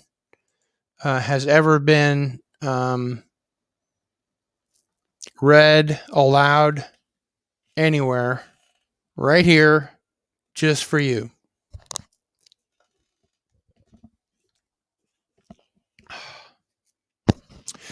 It was about 5:00 p.m. Sunday, and in downtown Dallas, they were rioting again. The factions were at it. About 150 Devo punks and 70 or so slack troops, and there wasn't any stopping them, not for now. Because it was Dallas, the headquarters of the World SubGenius Foundation, reinforcements for the troops wouldn't be far off. But by the time they arrived, the emergency boys would be all used up and the Devo punks would be ready to chew through some more. It wasn't always like this. Used to be the Devo punks were your standard upstarts armed with street weapons and the occasional napalm-filled fire extinguisher. Once in a while, they'd bring a vehicle armed with some massive gun too big to have come from anything but a naval vessel, just for looks. But in the last couple of months, the Devo punks had improved quite a bit in terms of the weapons they were scavenging. It seemed that their resources had lately expanded into state-of-the-art cybernetics, integrated hardware, and plasma field generators were now part of their repertoire, and the poor slack troops were simply overwhelmed by the sudden jump in tech level. Of course, the slack troops were no kids either. They were armed to the teeth with every brand of high-tech gizmo and doodad that the church could afford. But even they were no match for the technology on the bleeding edge of state-of-the-art that the Devo punks were somehow obtaining. The riots were becoming massacres. There was even talk that they wouldn't be televised anymore. Needless to say, the Dallas Police Department had long since learned to decline attending and left the rioters to their own devices. There were always riots on Sunday, and usually beginning with a bunch of Devos showing up downtown looking for trouble. They would generally hang out in front of the SubGenius building until the patrols would come out to shoo them away, and then the Devos would come out from all over, swarming the Slack troops. From there, the riots would go all over downtown, the Devos using guerrilla tactics to force the Slack troops away from protected areas. Today was no different. As the riot got underway, a large group of Devo punks broke off from the main group and rushed an oncoming patrol vehicle manned by Slack troops. The troop's gunner managed to swing around and fire off a shot just as the Devos reached the vehicle. A couple of Devo punks were knocked back onto the street from the power of the shot, but were still moving as the vehicle rolled over their bodies. Ka-chunk, ka-chunk. The patrol vehicle was then suddenly teeming with Devo punks, grinning maniacally and smashing the troops with all manner of bludgeon weapons. A single Devo climbed up onto the driver, kicking off a few Slack troops, and grabbed onto his helmet. The vehicle began swerving violently to the left and the right, but the Devos hung on. They seemed to be enjoying the ride. The Devo punk on the driver pistol whipped the troops who were annoying him and then proceeded to the task of removing the driver's helmet. The driver had other ideas, as was evidenced by his frantic head shaking and attempts to convince the bloodthirsty punk otherwise. The other Devos were ripping the remaining troops to shreds, throwing them off the vehicle and pulping their brains out with much letting of blood and gory ceremony. The driver decided he'd had enough and slammed on the brakes, skidding out of control. Losing his grip, the Devo who was on his back flipped over the armored hood and onto the street, immediately scrambling to his feet. The driver, now the only one left of the patrol, dove out of the vehicle to the street and just barely escaped the horde of crazed Devo punks who were still mauling what remained of his dead brothers in arms. The driver ran like hell straight back toward the safety of the SubGenius building and the riot. The Devo who'd climbed on his back picked up his pistol and with the cry, "Duty now for the future," fired 8 times in rapid succession upon the hapless SubGenius. 2 bullets hit the target, ripping through the driver's plastic body armor like it was liverwurst. He collapsed onto the concrete where he convulsed spasmodically until Devo punks massed around him and beat him into unconsciousness. The blood went everywhere. The Devo punks continued to beat his dead body, the blood spattering their leering faces and running down their goggles. The Devo punks were total geeks. Back at the riot, the Slack forces had formed a semicircle around the front doors of the building and were, for the most part, holding their own. They were, anyway, until a small contingent of Devo punks pulled up in a stolen government hover tank. The thing was massive, obviously a leftover battle tank from the India-Pakistan conflict. Apparently, its weaponry was inoperative, for most of the Devos simply sat there and watched the Slack troops' reactions, laughing hysterically and hooting like yahoos in a football crowd. Finally, a Slack lieutenant gave the command to fire, and 15 plasma bolts fired in union on the Devo punks. The hover tank had a plasma screen field up, of course, but one of the generator turbines was hit, and the tank was reduced to a wobbling, bobbling encasement of steel. One of the Devo techies got back onto the rear of the hover tank to commence repairs, and the rest sat there hollering and taunting the Slack troops like school kids on the playground. There wasn't much they could do once they saw the screen field up, so most of the subs had a smoke or flipped off the Devo punks. The lieutenant got a call on the radio from Dobbs Central Command. There was a major onslaught of Devos nearby, and they were to retreat back indoors. As the Slack troops filed inside, the Devo punks turned on the hover tank PA and blasted Race of Doom at ungodly decibels. The SubGenius lieutenant yelled, "Fucking weirdos!" at the Devo punks and slammed the foot-thick metal doors closed behind him. The riot continued unabated for at least another 15 minutes. It was out of control. What was left of the SubGenius forces was trapped outside, hunkered down in defensive positions, trying to remain unseen. The Devo punks now had unrestricted reign, and they used it. They were tearing up downtown, smashing windows, rolling trucks, and burning and smashing up everything in sight. Any poor subgenii that were caught unprotected outside were stuck and prodded and burned. Torture was the high point of the riots for many Devo punks. A few slack troops laid injured in the street, writhing in pain and bleeding profusely. For all intents and purposes, the Devos had won. Or so they thought. Just about 5:30, the vampires showed up. First, only a dozen or so appeared, materializing out of the smoke and ruins of combat. But before the Devo punks realized what was about, there were well over 30 psych vams in the general vicinity of the World SubGenius Foundation building, and they were thirsting for blood. Or its equivalent anyway. The psych vams were, as their name implied, regular subgenii who had been highly trained and genetically mutated into creatures of little physical substance but impressive psychic strength. At close range, they could suck the brain fluid out of a man's skull in less than 10 seconds. The normal method of attack for the vampires, however, was simply to focus a psychokinetic static grid into the victim's cranium, shutting down his brain's electrical activity altogether and generally wreaking havoc with his nervous system. This they did, and before long, most of the Devos were running around downtown Dallas, screaming and holding their heads, dying like roaches who had sucked down too much insecticide. They even kicked their legs like roaches when they died. The psych vams floated in and out of corporeal space so quickly that none of the Devo punks were able to get any rounds in on them. They attacked from behind, above, and below the street. They swarmed the Devos and had mostly finished by quarter till. A few surviving Devo punks retreated back to their secret base, limping, and a few even stumbling around in the wrong direction due to brain damage. The Devo punks had been routed.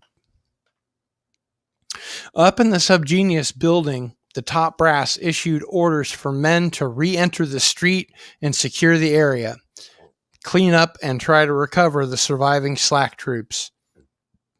Meanwhile, the dish on the roof was being adjusted to uplink to the SubGenius command satellite in order to provide orbital laser cover fire when the Devos regrouped for another attack.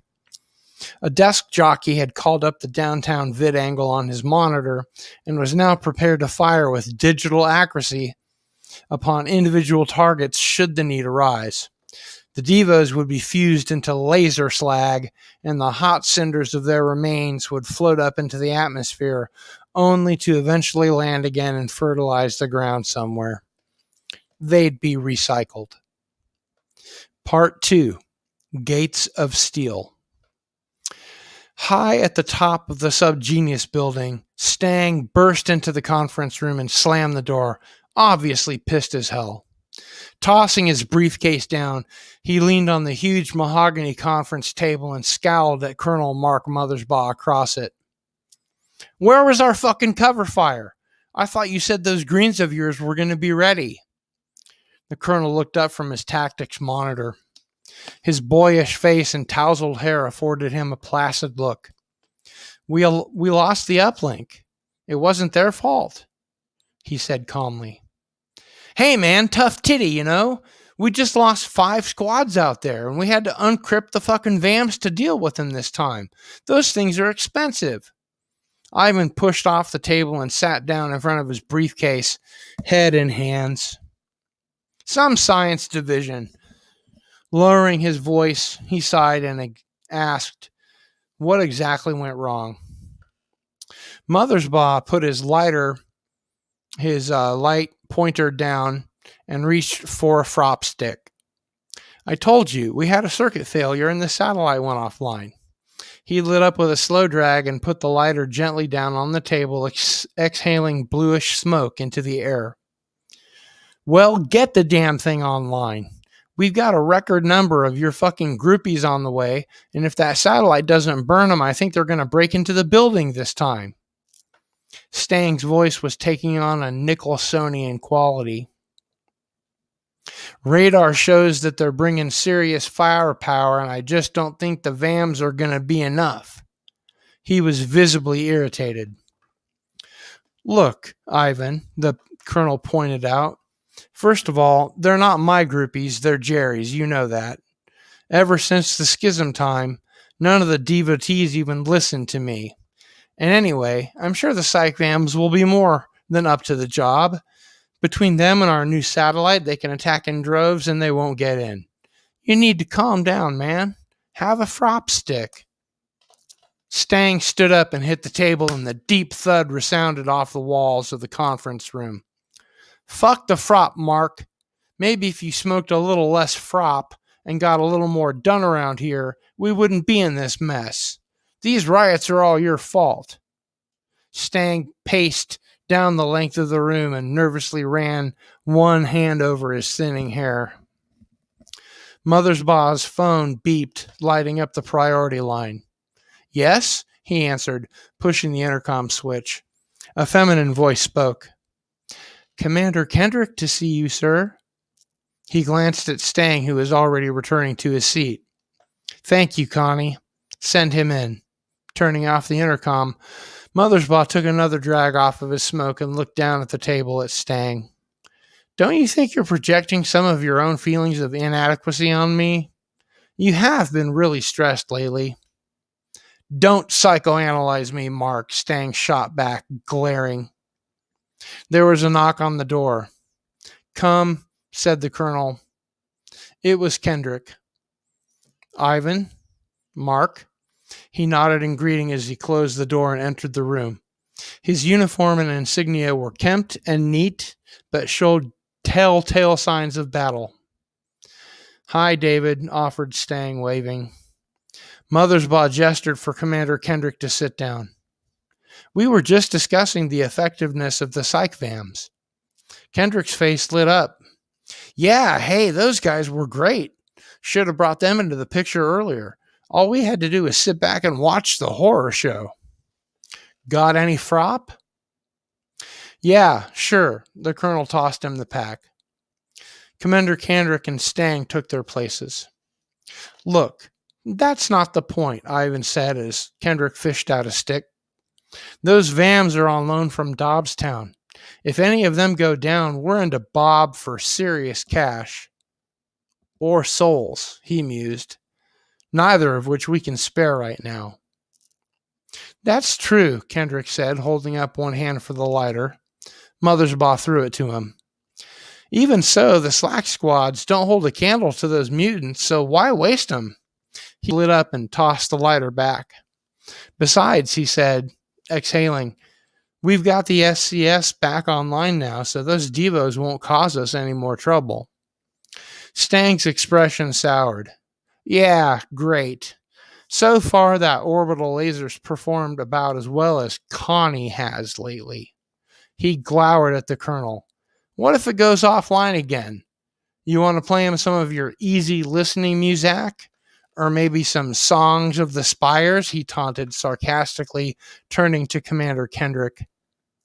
Actually, Colonel Mothersbaugh said, calling up the statistics from the previous Sunday's riot on the monitor, music for insomniacs caused a slight decrease in their attack efficacy last week. I was thinking if we played Joyo Mutato at full... Think about this, Stang said curtly, standing up and opening his briefcase. Reaching in, he plopped a sheaf of papers in front of both men, withdrew a small model of the World SubGenius Foundation building, and set it on the table. Mothersbaugh and Kendrick looked at one another, then at the model, and then at the papers, which appeared to be schematic diagrams. They began leafing through them. Gordon, Evidence, and Waved Waves banged heads on this one, and here's what they came up with, Stang started, pausing to flick a switch at the bottom of the model. As you know, after we converted Naked's laser project into that fucking satellite, which was a mistake if you asked me, Waves suggested that we program it to double as an electrokinetic dissonance generator. Mother's boss stubbed out his frop stick and cut in. That operation was shit-canned. Too expensive. Right, agreed Stang. But Waves recently came up with a cheap modification that we can implement on the ground that I guess we could put together in pretty short order. Now, I'm no big shot rocket scientist like Waves is, he said, pushing a lighted red button on the model. But according to him, this should allow us to affect a limited enough area of Dallas, say 2 square blocks, so that it wouldn't take that much energy or raw material to pull off.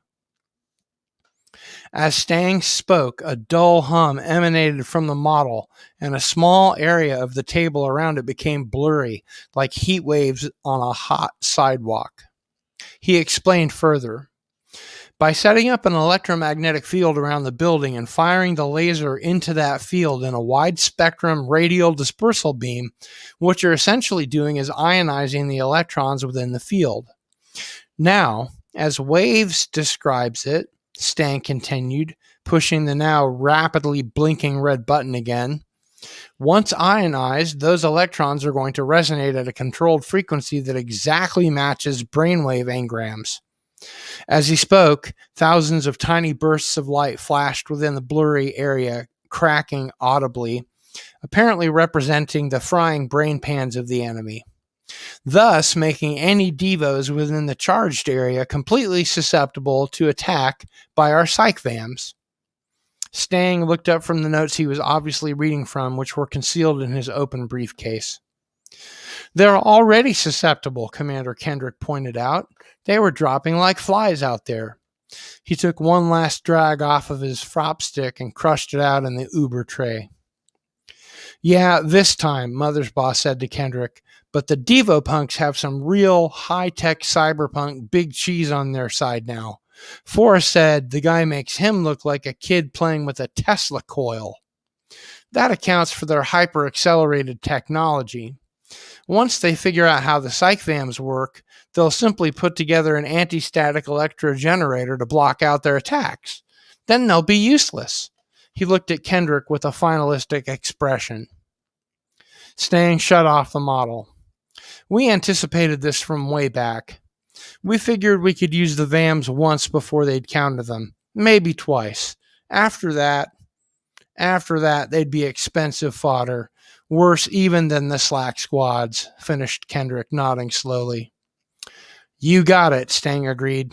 So that's why Waves has this follow-up plan. The electrokinetic dissonance generator will override any anti-static devices brought into the field. Actually, as we speak, he and Gordon are applying the finishing touches to the EDG machine. It should be ready by nightfall. Sorry to bust your bubble, Ivan, Kendrick began, but recon shows those Devos regrouping and bringing in the heavy guns. They're going to be back before nightfall, and I guess they're going to have this anti-static generator thing put together, right? Mother's boss sighed and reached for another frop stick. Yeah, it's an incredibly easy device, he said, packing the stick on the table. More likely than not, they'll all have individual electrogenerators hooked into their battle gear. It's just a battery pack and a field generator upgrade. That cyber brain they've got working for them could probably hack together several dozen in an hour. We're just going to have to hope that the EDG machine is ready to go within the hour. He punctuated his statement with a light. Whoa, Mark. What's this Captain Kirk stuff? Ivan explained.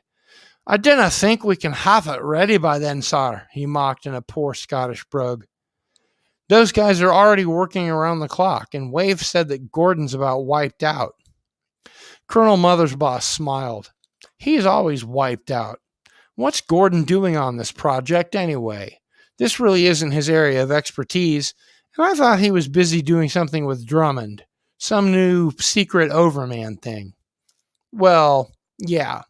But ever since he and Waves got together on Operation Connie Lingus, they've been hanging around together a lot more, Stang explained. What, that interratic cyber sex droid? Mothersbaugh queried. I tried that thing. It was a complete waste of time and money. Might as well go with the old hand job. Net slack 0. Stang shrugged. Well, they use it a lot. I guess Overmen need a little more stimulation than we do to get them going, you know. What about evidence? What's his angle? The colonel asked. He just bullied his way into the thing, saying that they needed a military advisor, tactics or something. Oh, and he helped put together the model. Mothersbaugh snickered. Figures. Well, tell those guys we're going to need hands-on right away. David, get down to your men and suit them up. He handed Commander Kendrick a data chip and stood up. Here's your orders, and we're going to plan B on the laser. Word has it that Alan's back with them now, so if any of your boys see him, Bob, my brothers, or especially Jerry, you tell them to shoot to kill. Kendrick nodded. Right. If I can't whoop them, I'll go down, he said, giving the SubGenius salute. Aye. Stang and Mothersbaugh returned the salute, and the commander turned on his heel and left the room. As Stang turned to leave, Mothersbaugh spoke. Oh, by the way, Ivan, don't worry about the psych vams. I'll talk to Bob. He'll cut us some slack. I sure hope so, Mark. Last time you talked to him, he was talking serious tribulation if anything happened to him. I mean, as far as he's concerned, this is all petty infighting. He's saving those VAMs for the big one. Yeah, I know. Ever since he got shot, he's just single-minded. Money. I almost think he's forgotten that money is just a shitty substitute for slack. Gee, I hope not, Stang admitted. The Exists wouldn't be real happy about that. Well, Colonel Mothersbaugh said as he walked Stang out, that's Bob's problem. Part 3. Smart Patrol. In the meantime, the surviving Devo punks had made it back to base. Barely. Most of the ones who'd escaped the psych vams were so fucked up that they couldn't even communicate. They just moaned, writhed, and received some much-needed medical attention. The hover tank crew, however, had been able to get away and back to base to report. The Devo Corps hierarchy was quite shaken up by the developments.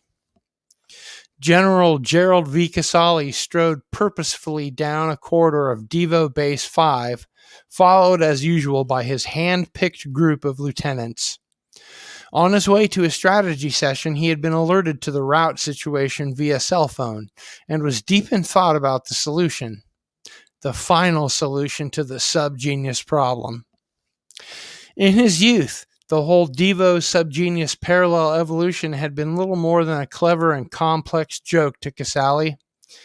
By and by, though, certain strains and tensions became evident. The SubGenius Foundation became big, not to mention big-headed. The band, conversely, had long since peaked and, like all rock bands, lost momentum.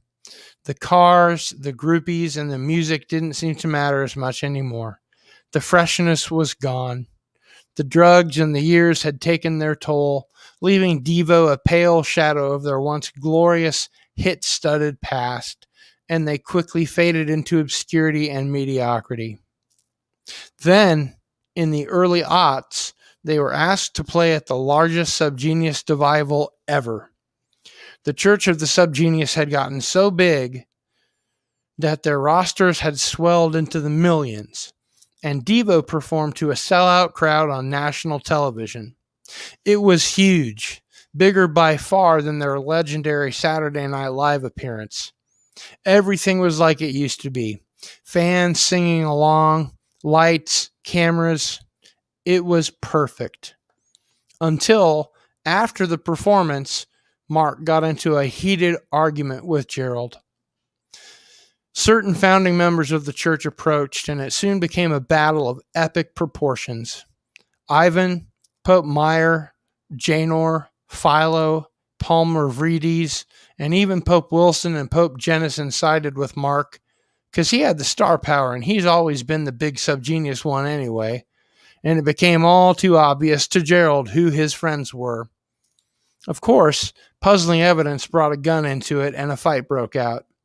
After they'd been pulled apart, Mark asked the rest of the band to join him against Gerald, and accusations of elitism, eugenics, racism, classism, and cavorting with the conspiracy were flung between the factions like mud. David, that asshole, went with him, and thus was born the schism time. It was a grand feud. But Devo would have the last laugh. Having played to the entire world on TV, Devo had regained their lost popularity, and then some. No one had seen the argument or the fight. Consequently, Devo fans came out of the woodwork. Devo cut a new album with Jerry fronting the band, and it went quintuple platinum instantly, entering the charts at number 1 and staying there for well over a year. They had had the foresight to release it on their own infant label, Devo Records, and Warner Brothers, Enigma, and Capitol could all go to hell. Devo soon became a cult to rival the church. They were no longer a band so much as a movement. People were finally getting the concept of society's de-evolution. The fans became gangs, and they clashed with the church on a regular basis. Friend turned against friend, brother against brother, reverend against reverend. Devo Corps and the church alike became training their followers in martial arts. Squads of Devo ninjas ran wild. Rumors were rampant. Connie had sided with Gerald and Devo and was screwing them all. Church top brass had been secretly kidnapped and replaced with cybernetic androids. Not even Bob himself was exempt from the gossip. Gerald remembered it all too well as he led the way to the tactics meeting. Those events had shaped his life, changing it from the carefree, easygoing life of a rock star / producer to the existence he now knew, the hardened, jaded leader of the Devo Corps military. Now he was determined to have his revenge on the ones who fucked everything up for him. Those SubGenius assholes would pay with blood. Entering the brightly lit room, General Casali stopped, saluted, and sat down. His lieutenants marched in, were seated, and called order. Among the retro-evolutionist elite were Timothy Leary, William Gibson, the Bobs, and Alan Myers. Dr. X, the cyberbrain whose origins were cryptic and unknown, was also present, as were, of course, Stang's precious children. Tevis and Zandy had become involved in the movement early, and though young, were possibly Devo's greatest asset, not only because of the spite factor, but because they were brilliant, conniving, and genetically superior. Their third nostrils had been opened at birth in Dobbstown, and they were the youngest Overmen in the world, and they were totally loyal to Devo Corps. It was irrelevant that they were initially abducted in a raid, and only later did they come around to the Devo attitude.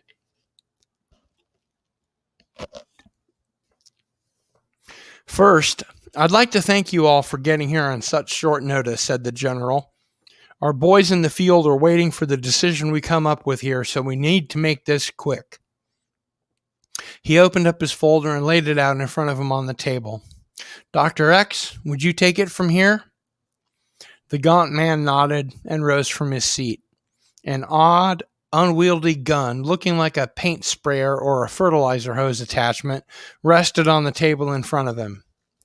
His sharp features and pale skin were contrasted by a shock of wispy silver hair and thick round glasses made from carbon steel.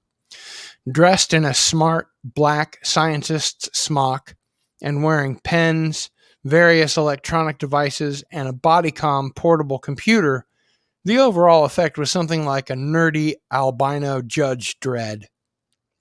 Placing his hands on the table, he spoke in a thin, nasal voice. Thank you, Jerry. I'll get right to the point. The SubGeniuses have unleashed their secret weapon. They have somehow managed to control and accentuate select areas of the brain near the central fissure between the frontal and parietal lobes, resulting in troops that are capable of controlled psionic intrusion into the electroneurological processes of our devotees. Dr. X paused to adjust his glasses. What? Zandy asked. He means that they can suck the electrical impulses out of your brain and shut down your nervous system with their minds, Leary explained. Wow, Gibson uttered, impressed. Yeah, Tevis said, nudging her brother.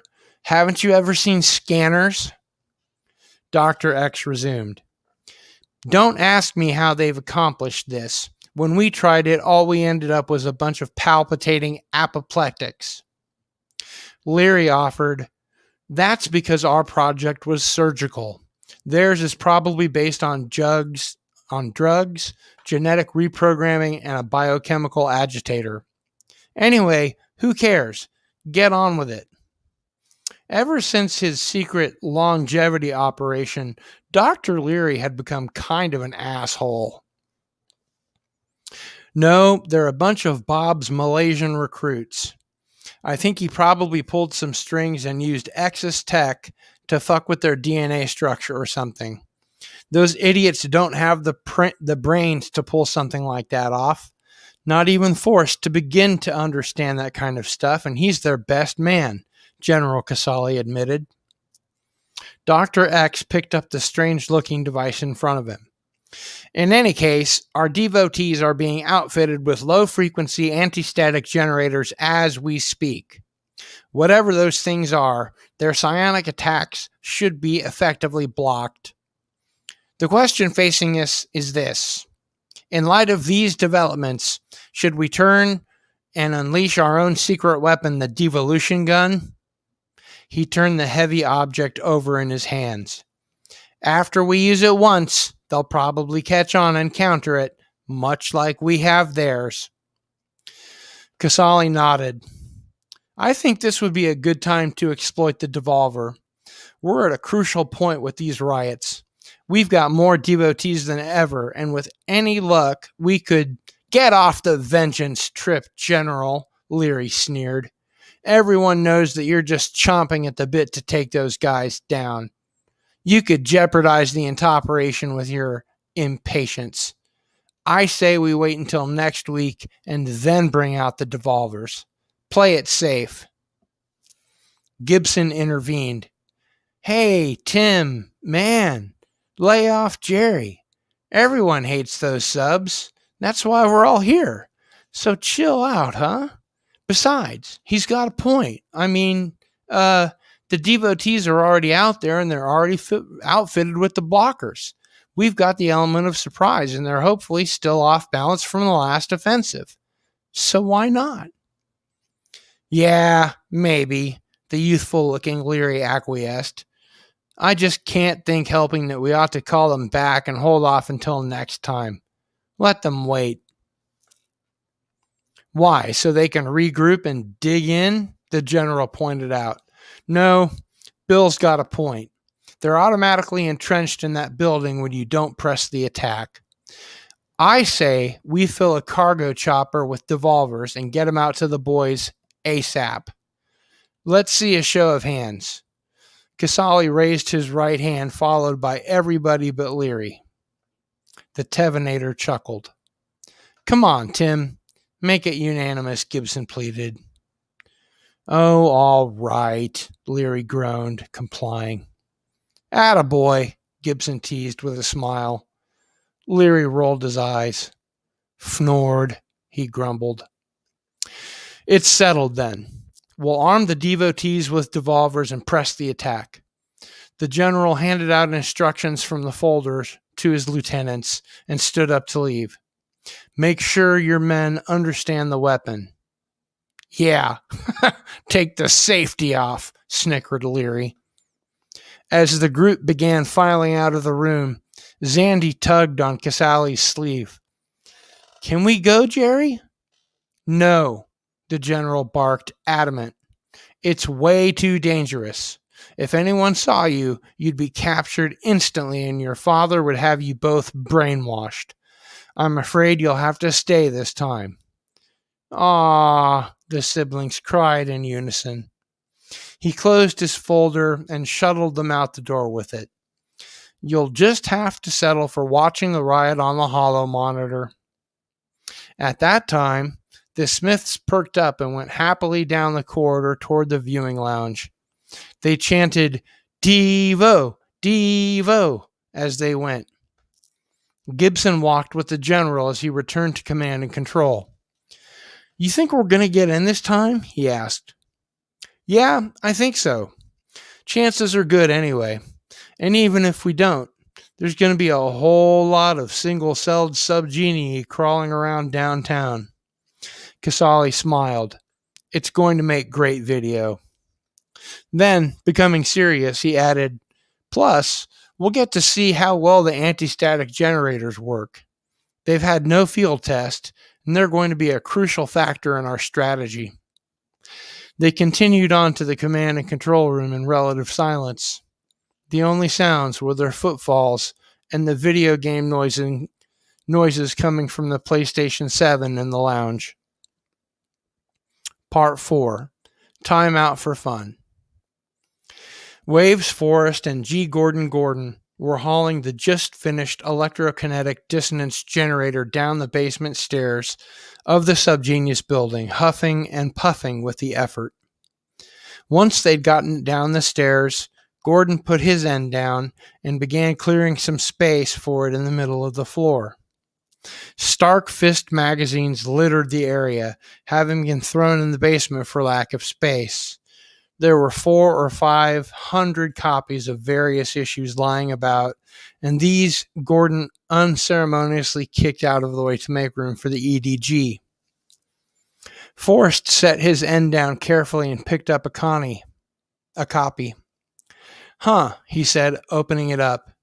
Can't believe I missed this issue. Connie's centerfold. Unfolding the third panel, Forrest drank in Connie's fine nakedness. Man, Bob has it made. What a mama. Yeah, she's pretty stacked, Gordon noted, leaning over to see. But, he said, returning to his task, they airbrushed out the scars. She's got whip and chain burns all over her body. He finished clearing away the magazines, and there was now a small space just big enough in which to place the EDG. You've seen her naked? Forrest asked, his eyes glued to the glossy centerfold. Seen her? I screwed her. Who hasn't? Forrest seemed all the more enticed. Wow. He turned the fist 90 degrees and slavered some more. Come on, put this rag down and let's get this thing going. The laser's already firing. Oh, yeah. Forrest threw the magazine down and picked up his end again. Together they lifted the hulking jumble of chips, wires, and circuit boards and set it down in the space Forrest had cleared on the floor. Careful, don't want that transaxial influx capacitor to break off.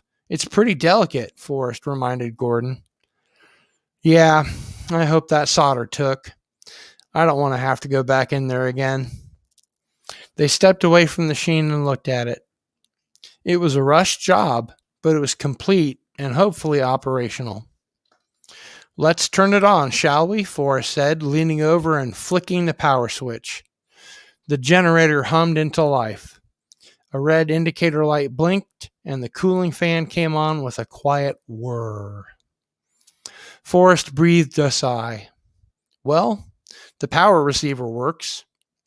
The EDG ran on broadcast power, as did the rest of the SubGenius building, thanks to Forrest's dutiful research and formidable knowledge of electronics.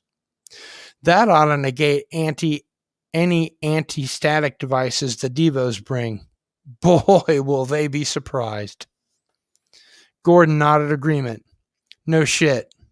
Hey, let's go upstairs and see what it looks like outside. Yeah, all right. The SubGenie headed back up the stairs, leaving the generator in the basement with only back issues of the Stark Fist of Removal to keep it company. Part 5. I'd cry if you died. Outside, darkness was falling on Dallas. Sunset had dragged its final pastel fingers across the horizon, and the stars were coming out. It was to be the first night riot in a long time. Searchlights on the face of the building came on and automatically began randomly sweeping the area. The slack lieutenant posted at the doors fidgeted nervously and finished his cigarette, crushing it under one black boot. He looked out into downtown Dallas and the city streets and tried to see whether the Devo punks had showed up yet. The radar showed that the large group of blips that he had been monitoring had moved to within a mile or so of the building. The lieutenant looked to his men, shook his head, and lit another smoke. Exhaling into the cool night air, he dropped the starlight visor on his helmet and waited. The front doors opened and out came Forrest and Gordon. They were yammering gaily about something and seemed generally unconcerned. Gordon had his shirt off. The lieutenant put an arm up to block them. Hey, sirs, you can't be out here with body armor. The Devos are just down the street. It's okay. We're just out here for a second to make sure the electrokinetic dissonance jader is operational. Notice anything? Forrest inquired. Yes, sir. A couple of minutes ago, the air took on this shimmering quality. Smells like ozone. Forrest nodded. That's it. The lasers ionize the air molecules. They've all picked up an extra oxygen atom. The troops in the lieutenant's slack squad shifted nervously. They weren't used to any jargon but the military kind. Well, that's great, sir, but I'm afraid I can't have you sirs down here unprotected. I'm going to have to ask you to The lieutenant was cut off by Gordon's nonchalant voice. Okay, soldier, okay. Don't get your plasma rifle in a tizzy. Get Colonel Mothersbaugh on the radio and we'll get out of your hair. The lieutenant frowned at the duo, but grudgingly lifted the transceiver from his belt and pressed the broadcast button. Colonel, I've got your 2 science officers down here, sir. They're out of uniform and unarmored. They want to speak with you. There was a slight pause, and then Mothersbaugh's voice crackled over the radio. Yes, Waves. What is it? Forrest reached out for the transceiver, and the lieutenant handed it to him. We've got the EDG up and running. Looks like things are ready down here. Fine. Are your men ready, Lieutenant? The lieutenant took the radio back from Forrest and spoke into it. Yes, sir, Colonel. It looks like the Devo are within a mile or so, and they're advancing on our position. Another slight pause.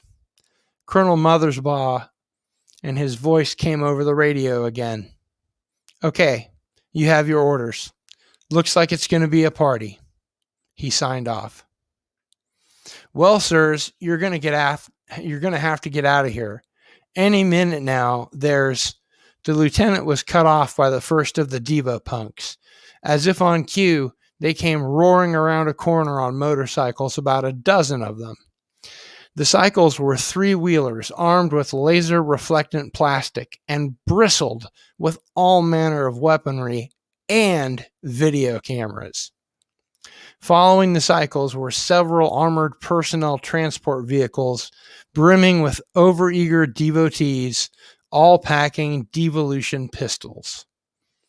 Various other vehicles, ranging from modified mopeds to salvaged choppers, carried more devos, and the hover tank brought up the rear. They were all equipped with loudspeakers, of course, and played explosions in unison at maximum volume.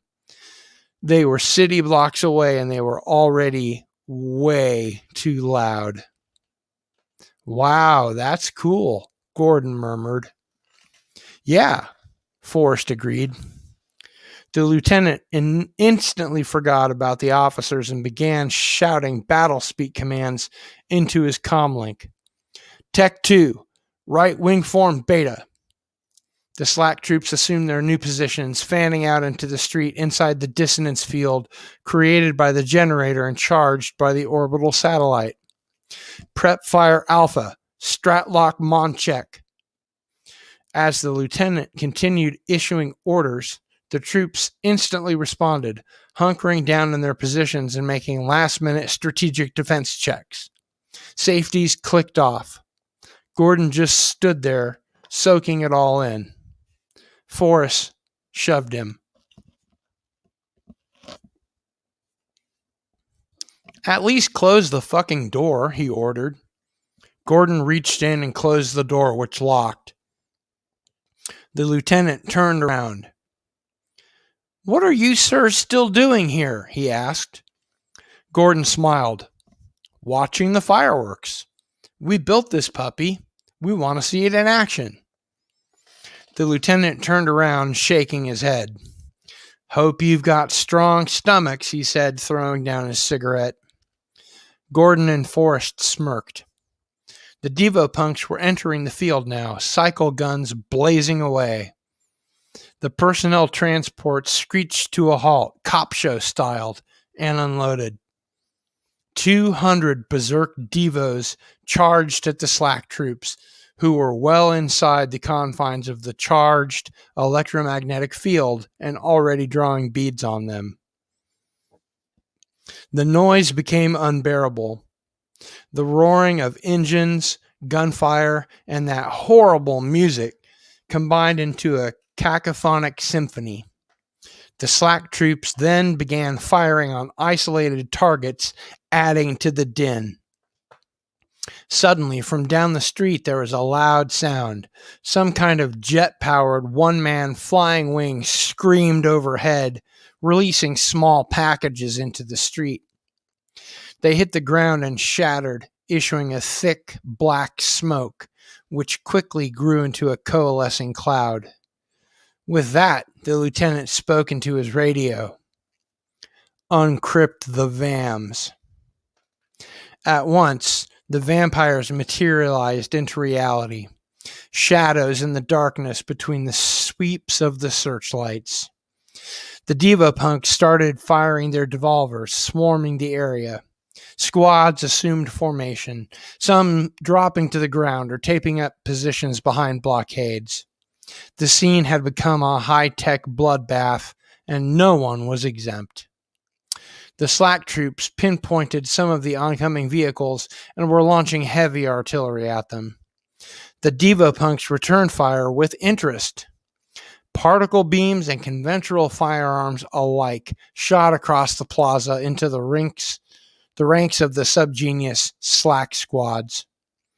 One of the Devo choppers was hit, and it plunged down over the riot, out of control, trailing smoke like a hellbound skyrider until it finally crashed into the SubGenius building with a glorious fuel-fled explosion. A couple of Devos broke off from the pack and cautiously circled around to the side of the SubGenius building. They then crept in on a key defensive position and surprised the SLAC troops that were hunkered down there. They held the troops at gunpoint and demanded that they run out into the fray. The SLAC troops refused, so the Devos fired on one of them. The poor SubGenius screamed, dropped his weapon, and rapidly devolved through the mammalian and amphibian stages and eventually into a colony of paramecia. What was left of his uniform crawled with monocellular life. The ordeal was evidently quite dramatic, for the other Slack troops reacted by instantly vomiting on one another. The Devo punks then forced them out into the melee, where the Slack troops reacted by instantaneously vomiting on one another. Back at the Devo Corp secret base, Zandy and Tevis watched on the lounge monitors, clapping and whooping it up. Meanwhile, the psych vams were making proverbial mincemeat out of the Devo punks, who couldn't figure out why their anti-static generators weren't blocking the vampires' attacks.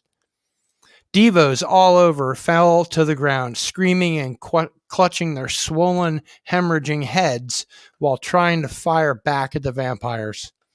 Occasionally, one would get off a lucky shot, and a vampire would devolve away like a bad special effect. The smoke from the shattered packages had then expanded into a huge mass, covering most of the area. Forrest suddenly gasped and looked to Gordon, who was guessing what Forrest already knew. "The smoke!" Forrest exclaimed. "It'll block out the laser. We're doomed!" The laser was indeed becoming progressively useless. As the smoke cloud spread, it covered a larger and larger area, blocking the laser and re-enabling the Devo's anti-static generators. Gordon grabbed the lieutenant. "Get some fans down here," he shouted, shaking him. "If we don't get rid of that smoke, we're done for." But it was too late. The Devo punks were moving on the troops and devolving them away like nobody's business. Even the vampires, now effectively powerless, were being gorely consumed into their own genetic heritage to the last man. Forrest, seeing the devolution guns at work, couldn't believe his eyes. "Fuck," he said. "They've got genetic reprogramming beams. That's incredible." Gordon didn't understand. "What are they?" Forrest explained as the Devo punks crept closer. "Those weapons they got rearrange your DNA pattern on the genetic level, scrambling you back through the evolutionary scale. It's the same concept as the Overmen, but backward. One hit from those guns and you're a monkey, man." "But they're not monkeys," Gordon exclaimed in a panic. "They're just disappearing." Forrest threw his hands up in the air. "I know. They've got them set so high that the poor guys are just devolving into fish, into amoeba, single-celled life forms." Now some Devo punks were dragging a hapless SubGenius trooper and kicking and screaming off the street. They pointed a devolver and laughed hysterically. "Where's your precious Bob, eh?" one taunted. "Where's your sales god savior now?" The SubGenius was shaking and raised his hands in surrender. Offering himself as a prisoner, he bleated, Are we not men?" and forced a nervous smile. The devotee holding... Pardon me?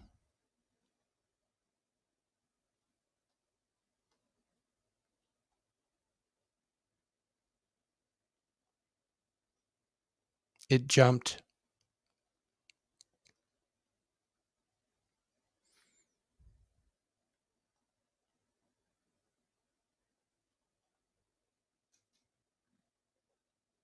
One moment, please.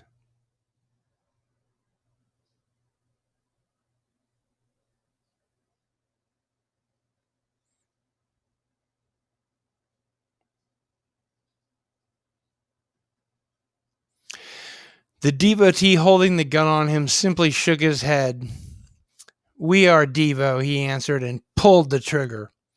A bright blue beam sizzled from the devolver and was absorbed into the SubGenius's body, which quickly shrunk into a snail. The transmogrified SubGenius crawled away into the night to begin his new life as a slimy invertebrate. Things only got worse from there. The Slack troops had fallen back twice and effectively had nowhere to run. In short order, the Devopunks had advanced to the base of the SubGenius building and secured the area. The riot was over. The scene was one of utter holocaust. Slack troops in various stages of evolution crawled, shuffled, slithered, and dragged themselves around the street like the lurid denizens of an H.P. Lovecraft story. The smoke from the Devo jet's drop was a formless ghost, slowly curling its dark ethereal tentacles throughout the riot area. A Devo assault vehicle crashed and flipped over, burned fiercely and rocked back and forth, its wheels still turning from its impact with a cement blockade. Shattered glass littered the area, occasionally catching glare from the wandering SubGenius searchlights. A distant radio called to its operator, who lay lifeless and laser burned in the street. As the remaining Slack troops watched, now helpless prisoners of the triumphant Devos, a noisy motorcade lurched into view out of the smoke.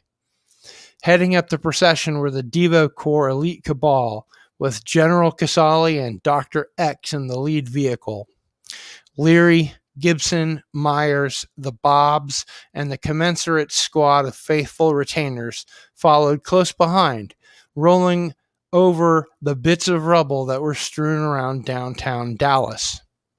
They drove up to the doors of the World SubGenius building and screeched to a halt. One of the devotees ran up to the car, saluting and opening the door for Casali. "The area has been secured, General." Casali stepped out. "So I see. Good work, men." He paused for a moment as he looked at the group. "Well, who have we here?" he inquired sarcastically, approaching Forrest and Gordon as the other cabal members disembarked. We have prisoners, sir," the devotee hastily added. "Hey, hi, Jerry," said Gordon, offering his hand. Forrest slapped it down. "Shut up, Gordon," he said.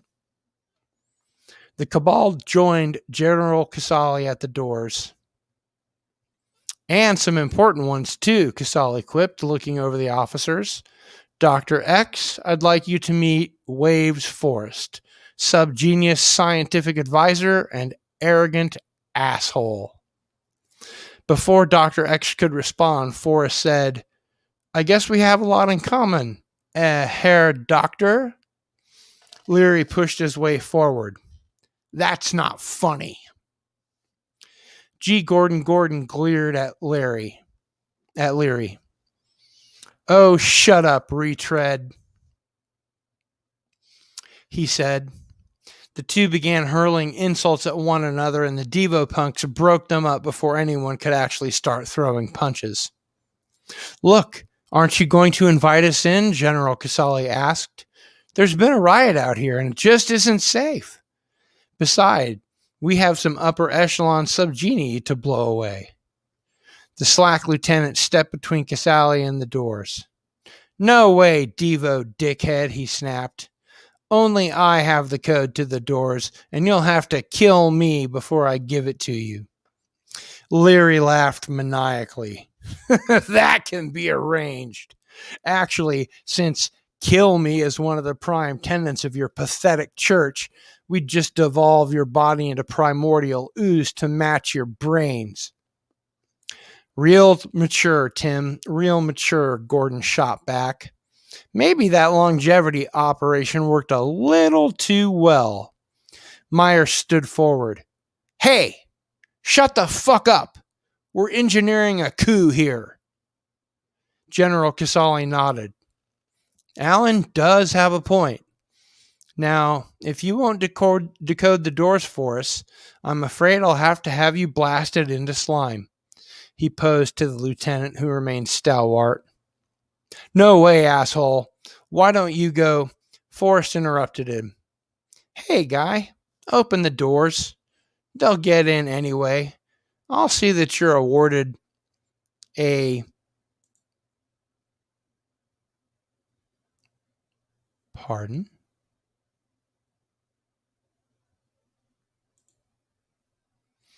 I'll see that you're awarded a Medal of Honor or something, okay? Very admirable. The lieutenant was incredulous. What? Open our stronghold to the enemy? It's our duty to Bob to deny them entry. Your orders are to open the goddamn doors, Gordon shouted. They've got the guns. They're giving the orders. Now do it.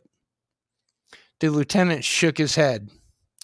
All right, sir, but I don't like it. He pulled out a credit card-sized chip and inserted it into the slot next to the doors. Devo Core sucks shit, he muttered into a small microphone, glancing antagonistically over his shoulder at the cabal, and put his thumb against the sensor next to the slot. After a moment, a message came up on the readout. Voice waveform analysis and thumbprint verification complete. Admittance affirmative. The doors unlocked with a quiet, bassy click and opened inward. The lieutenant withdrew the card and turned around, still defiant. Very intelligent for a SubGenius, the general lauded. However, he continued, you are one of those unbearably fanatical loyalists and pose too much of a risk. You might try something stupid. He turned to the devotee. Shoot him anyway. The Devo punk obeyed instantly, firing his devolver at the lieutenant's head.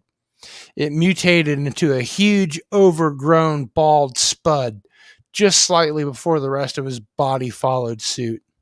The over-lieutenant screamed in agony of hyper-evolution and dropped to the ground. Whoops! Wrong way, exclaimed the devotee, reversing the setting and firing again on the prone form convulsing at his feet. The mutant creature turned briefly back into the lieutenant before shrieking away into a walleye. The look on his face during that moment was horrible to watch. Evidently, being devolved was excruciatingly painful. Forrest shook his head and sniffed, wiping away a tear. Make that a posthumous Medal of Honor, he lamented. General Casali clasped his hands together. Well, gentlemen, shall we go? I believe the phrase is, take me to your leader. Forrest and Gordon led the way indoors, leaving us a few slack troops that were still alive and human outside under the guard of the devotees. Gordon whistled the Devo corporate anthem loudly as they went around the reception desk and down the hall to the extreme annoyance of everybody, including Forrest. Stop that, Leary demanded. You're just trying to alert your cohorts. Don't be stupid, Gordon said. Even as we speak, we're being monitored. He illustrated the point by offhandedly gesturing at a video camera mounted on the wall. Well, they can see that the two of you are leading the way and will be the first to bite it if there's any shooting, announced General Casali. Move it. The party shuffled down the hall and around the corner. A contingent of armed slack troops were stationed behind the SubGenius information display, a tall triangular map and a directory that listed the locations of various offices within the building. It proclaimed, "You are here," at the bottom of the map in a gaudy Dayglow star. Hold it. Drop your weapons, one of the troops yelled. Casali spoke up, nudging Gordon. Tell them to disarm and stand down, or we'll see that you're given a good home in the Dallas Zoo, or maybe a nice lake somewhere. Gordon nodded. You heard him, boys. Stand down. They're packing devolution guns. The troops looked confused but complied, dropping their weapons, and a few devotees broke off to cover them.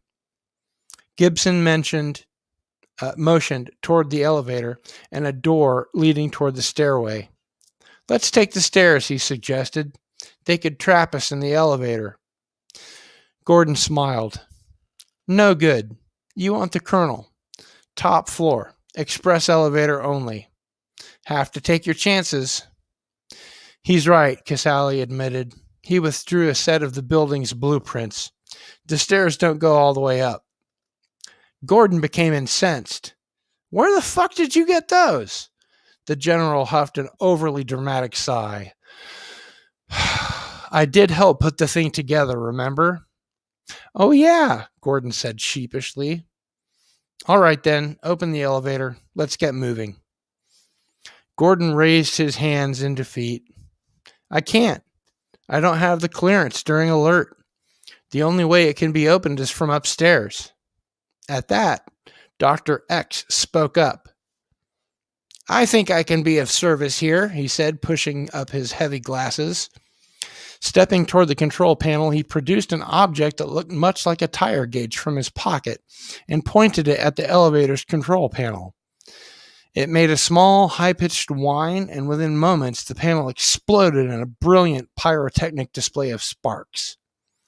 The doors opened, and Dr. X stepped back.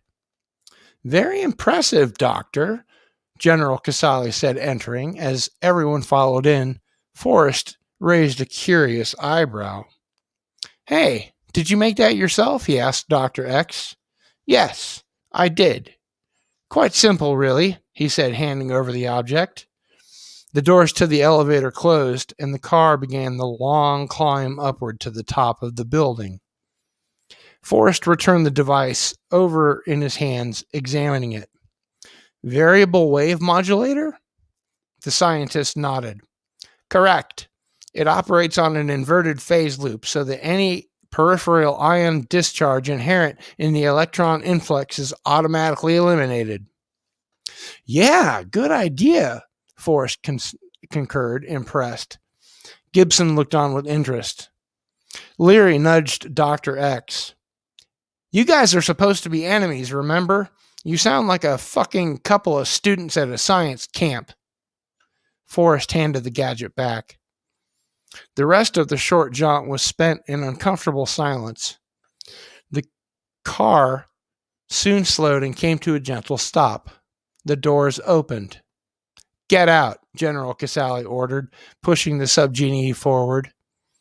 He cautiously peered into the large, ornate, decorated office and followed them in, succeeded by the cabal. As if rehearsed, Forrest and Gordon abruptly dived to either side to reveal an armed and lunatic puzzling evidence. Die, Devo, die, he screamed, firing his Browning 9mm automatic into the cabal. The shots rang out loudly like TNT, echoing off the walls. Gordon covered his ears while Forrest scrambled feverishly to safety behind a desk. Evidence continued his one-man assault, laughing insidiously and pausing only to eject the spent magazine from his gun and jam in a fresh one. Taken completely by surprise, the Devo cabal dropped to the floor and rolled to the walls. Forrest was quickly performing some unseen task behind the desk. The devotees who were not fully yet in the room took up anxious positions outside the door and drew beads on puzzling evidence. Casali, Leary, and both Bobs were hit and gouted blood on the nice new shag rug that the SubGenius Foundation had installed just the week before. Forrest popped up from behind his desk, brandishing a weighty electronic grenade. He threw it two-handed into the room, ducked back down, and covered his head. 2 more bullets with explosive force from puzzling evidences browning as he fired on the devotees, just as they pulled the triggers on their devolvers. Seeing his chance, Gordon stole up and dove for cover behind a filing cabinet, but didn't quite make it. He and puzzling evidence both were struck by the devolver's electric blue beams and instantaneously started to devolve. The grenade then detonated into a scintillating prismatic display of temporal striation, catching Dr. X, Bob 1, Gibson, and just about everybody else. Time suddenly seemed to slow down like film and came to an inexorable halt with a horrible screeching noise like metal bending. The revolting smell of something like burning insulation pervaded the room. All was suddenly quiet, save the grenade's operational hum. Forrest got up and brushed himself off. "Come on in, guys," he said, looking into the room's video camera. He sat down on the desk and waited for the others to join him from the conference room next door.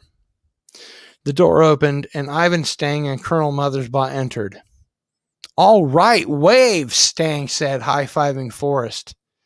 "What is that, a temporal displacement unit of some kind?" Mothersbaugh asked, curiously eyeing the grenade from a distance.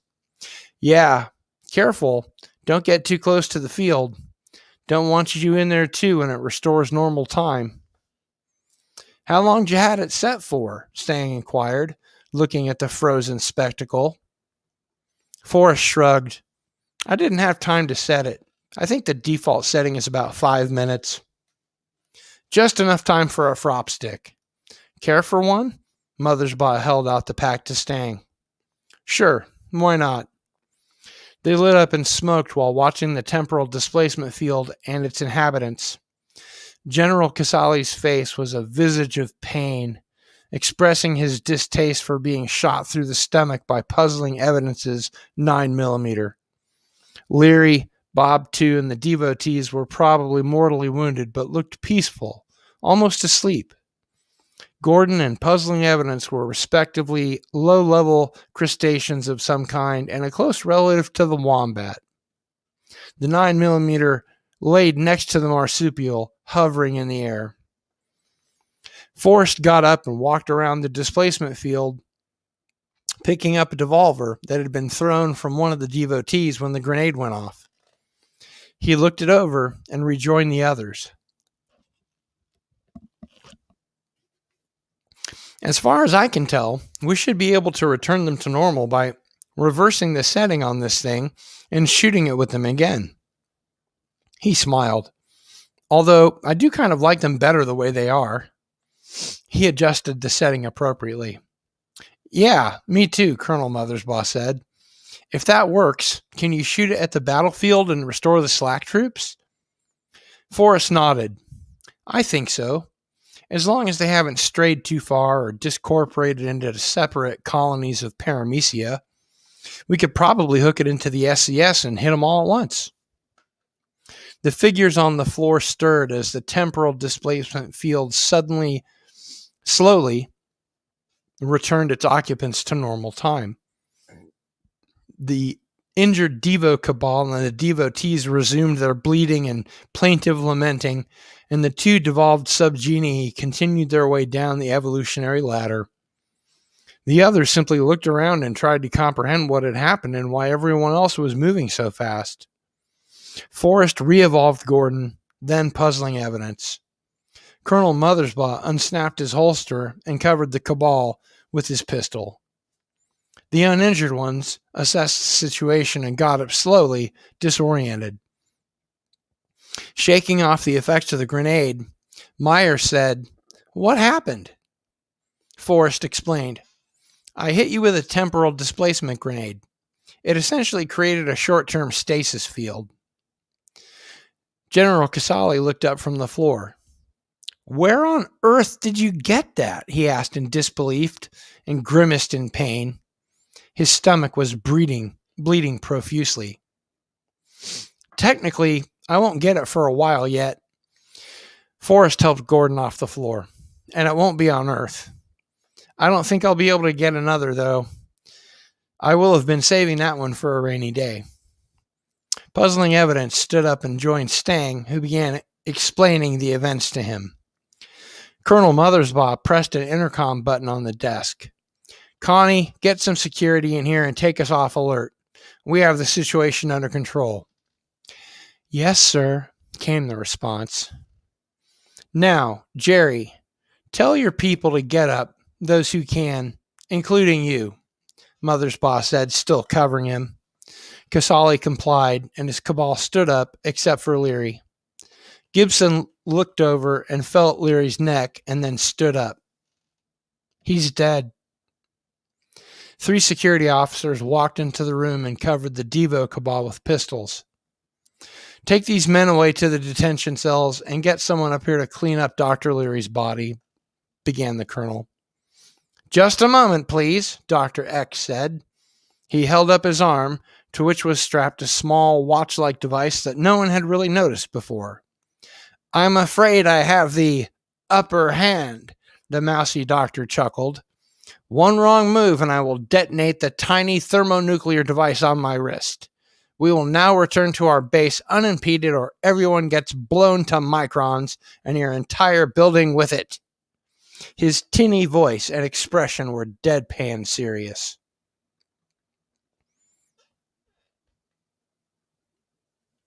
Puzzling Evidence shook his head. I think he's bluffing. Want to find out, jerk-off? Casale said weakly, holding his gut. Gordon looked at Mothersbaugh and gestured toward the door. I don't think we should take any chances. Let him go. Gordon looked at Mothersbaugh and gestured toward the door, and the colonel agreed.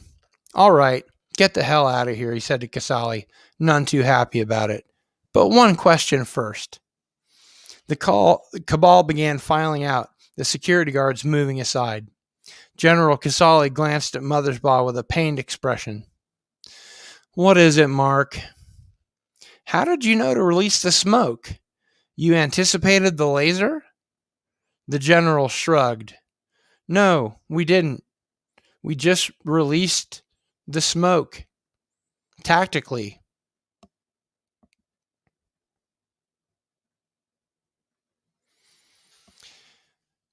We wanted to create a screen for our men. It was purely tactical. Dumb luck. Colonel Mothersbaugh's eyes grew wide. Great. Total fluke slack, he uttered. General Casale and the remainder of the Devo cabal triumphantly left the room. Stang looked at the body on the floor. What about Leary? He called after them. Casale laughed, entering the elevator. He was a clone anyway. He pushed the button for the bottom floor, and the doors began to close. See you next week, assholes, he shouted as the doors came together, and they began the descent down to the street level.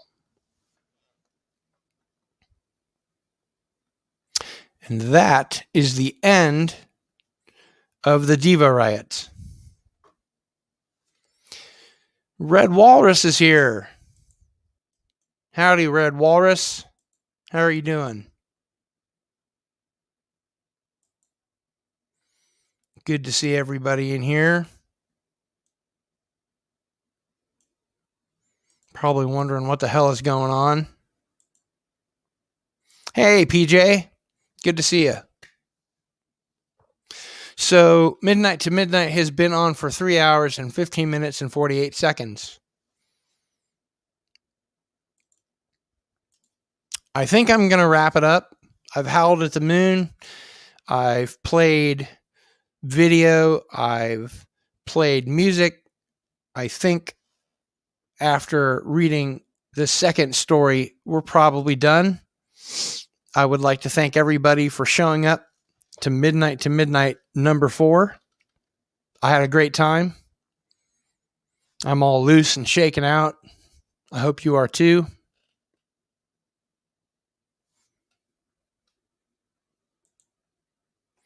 No, Red Walrus, you didn't miss the howling. Ow! There's a big full moon out there with a huge halo around it. It creates lunacy.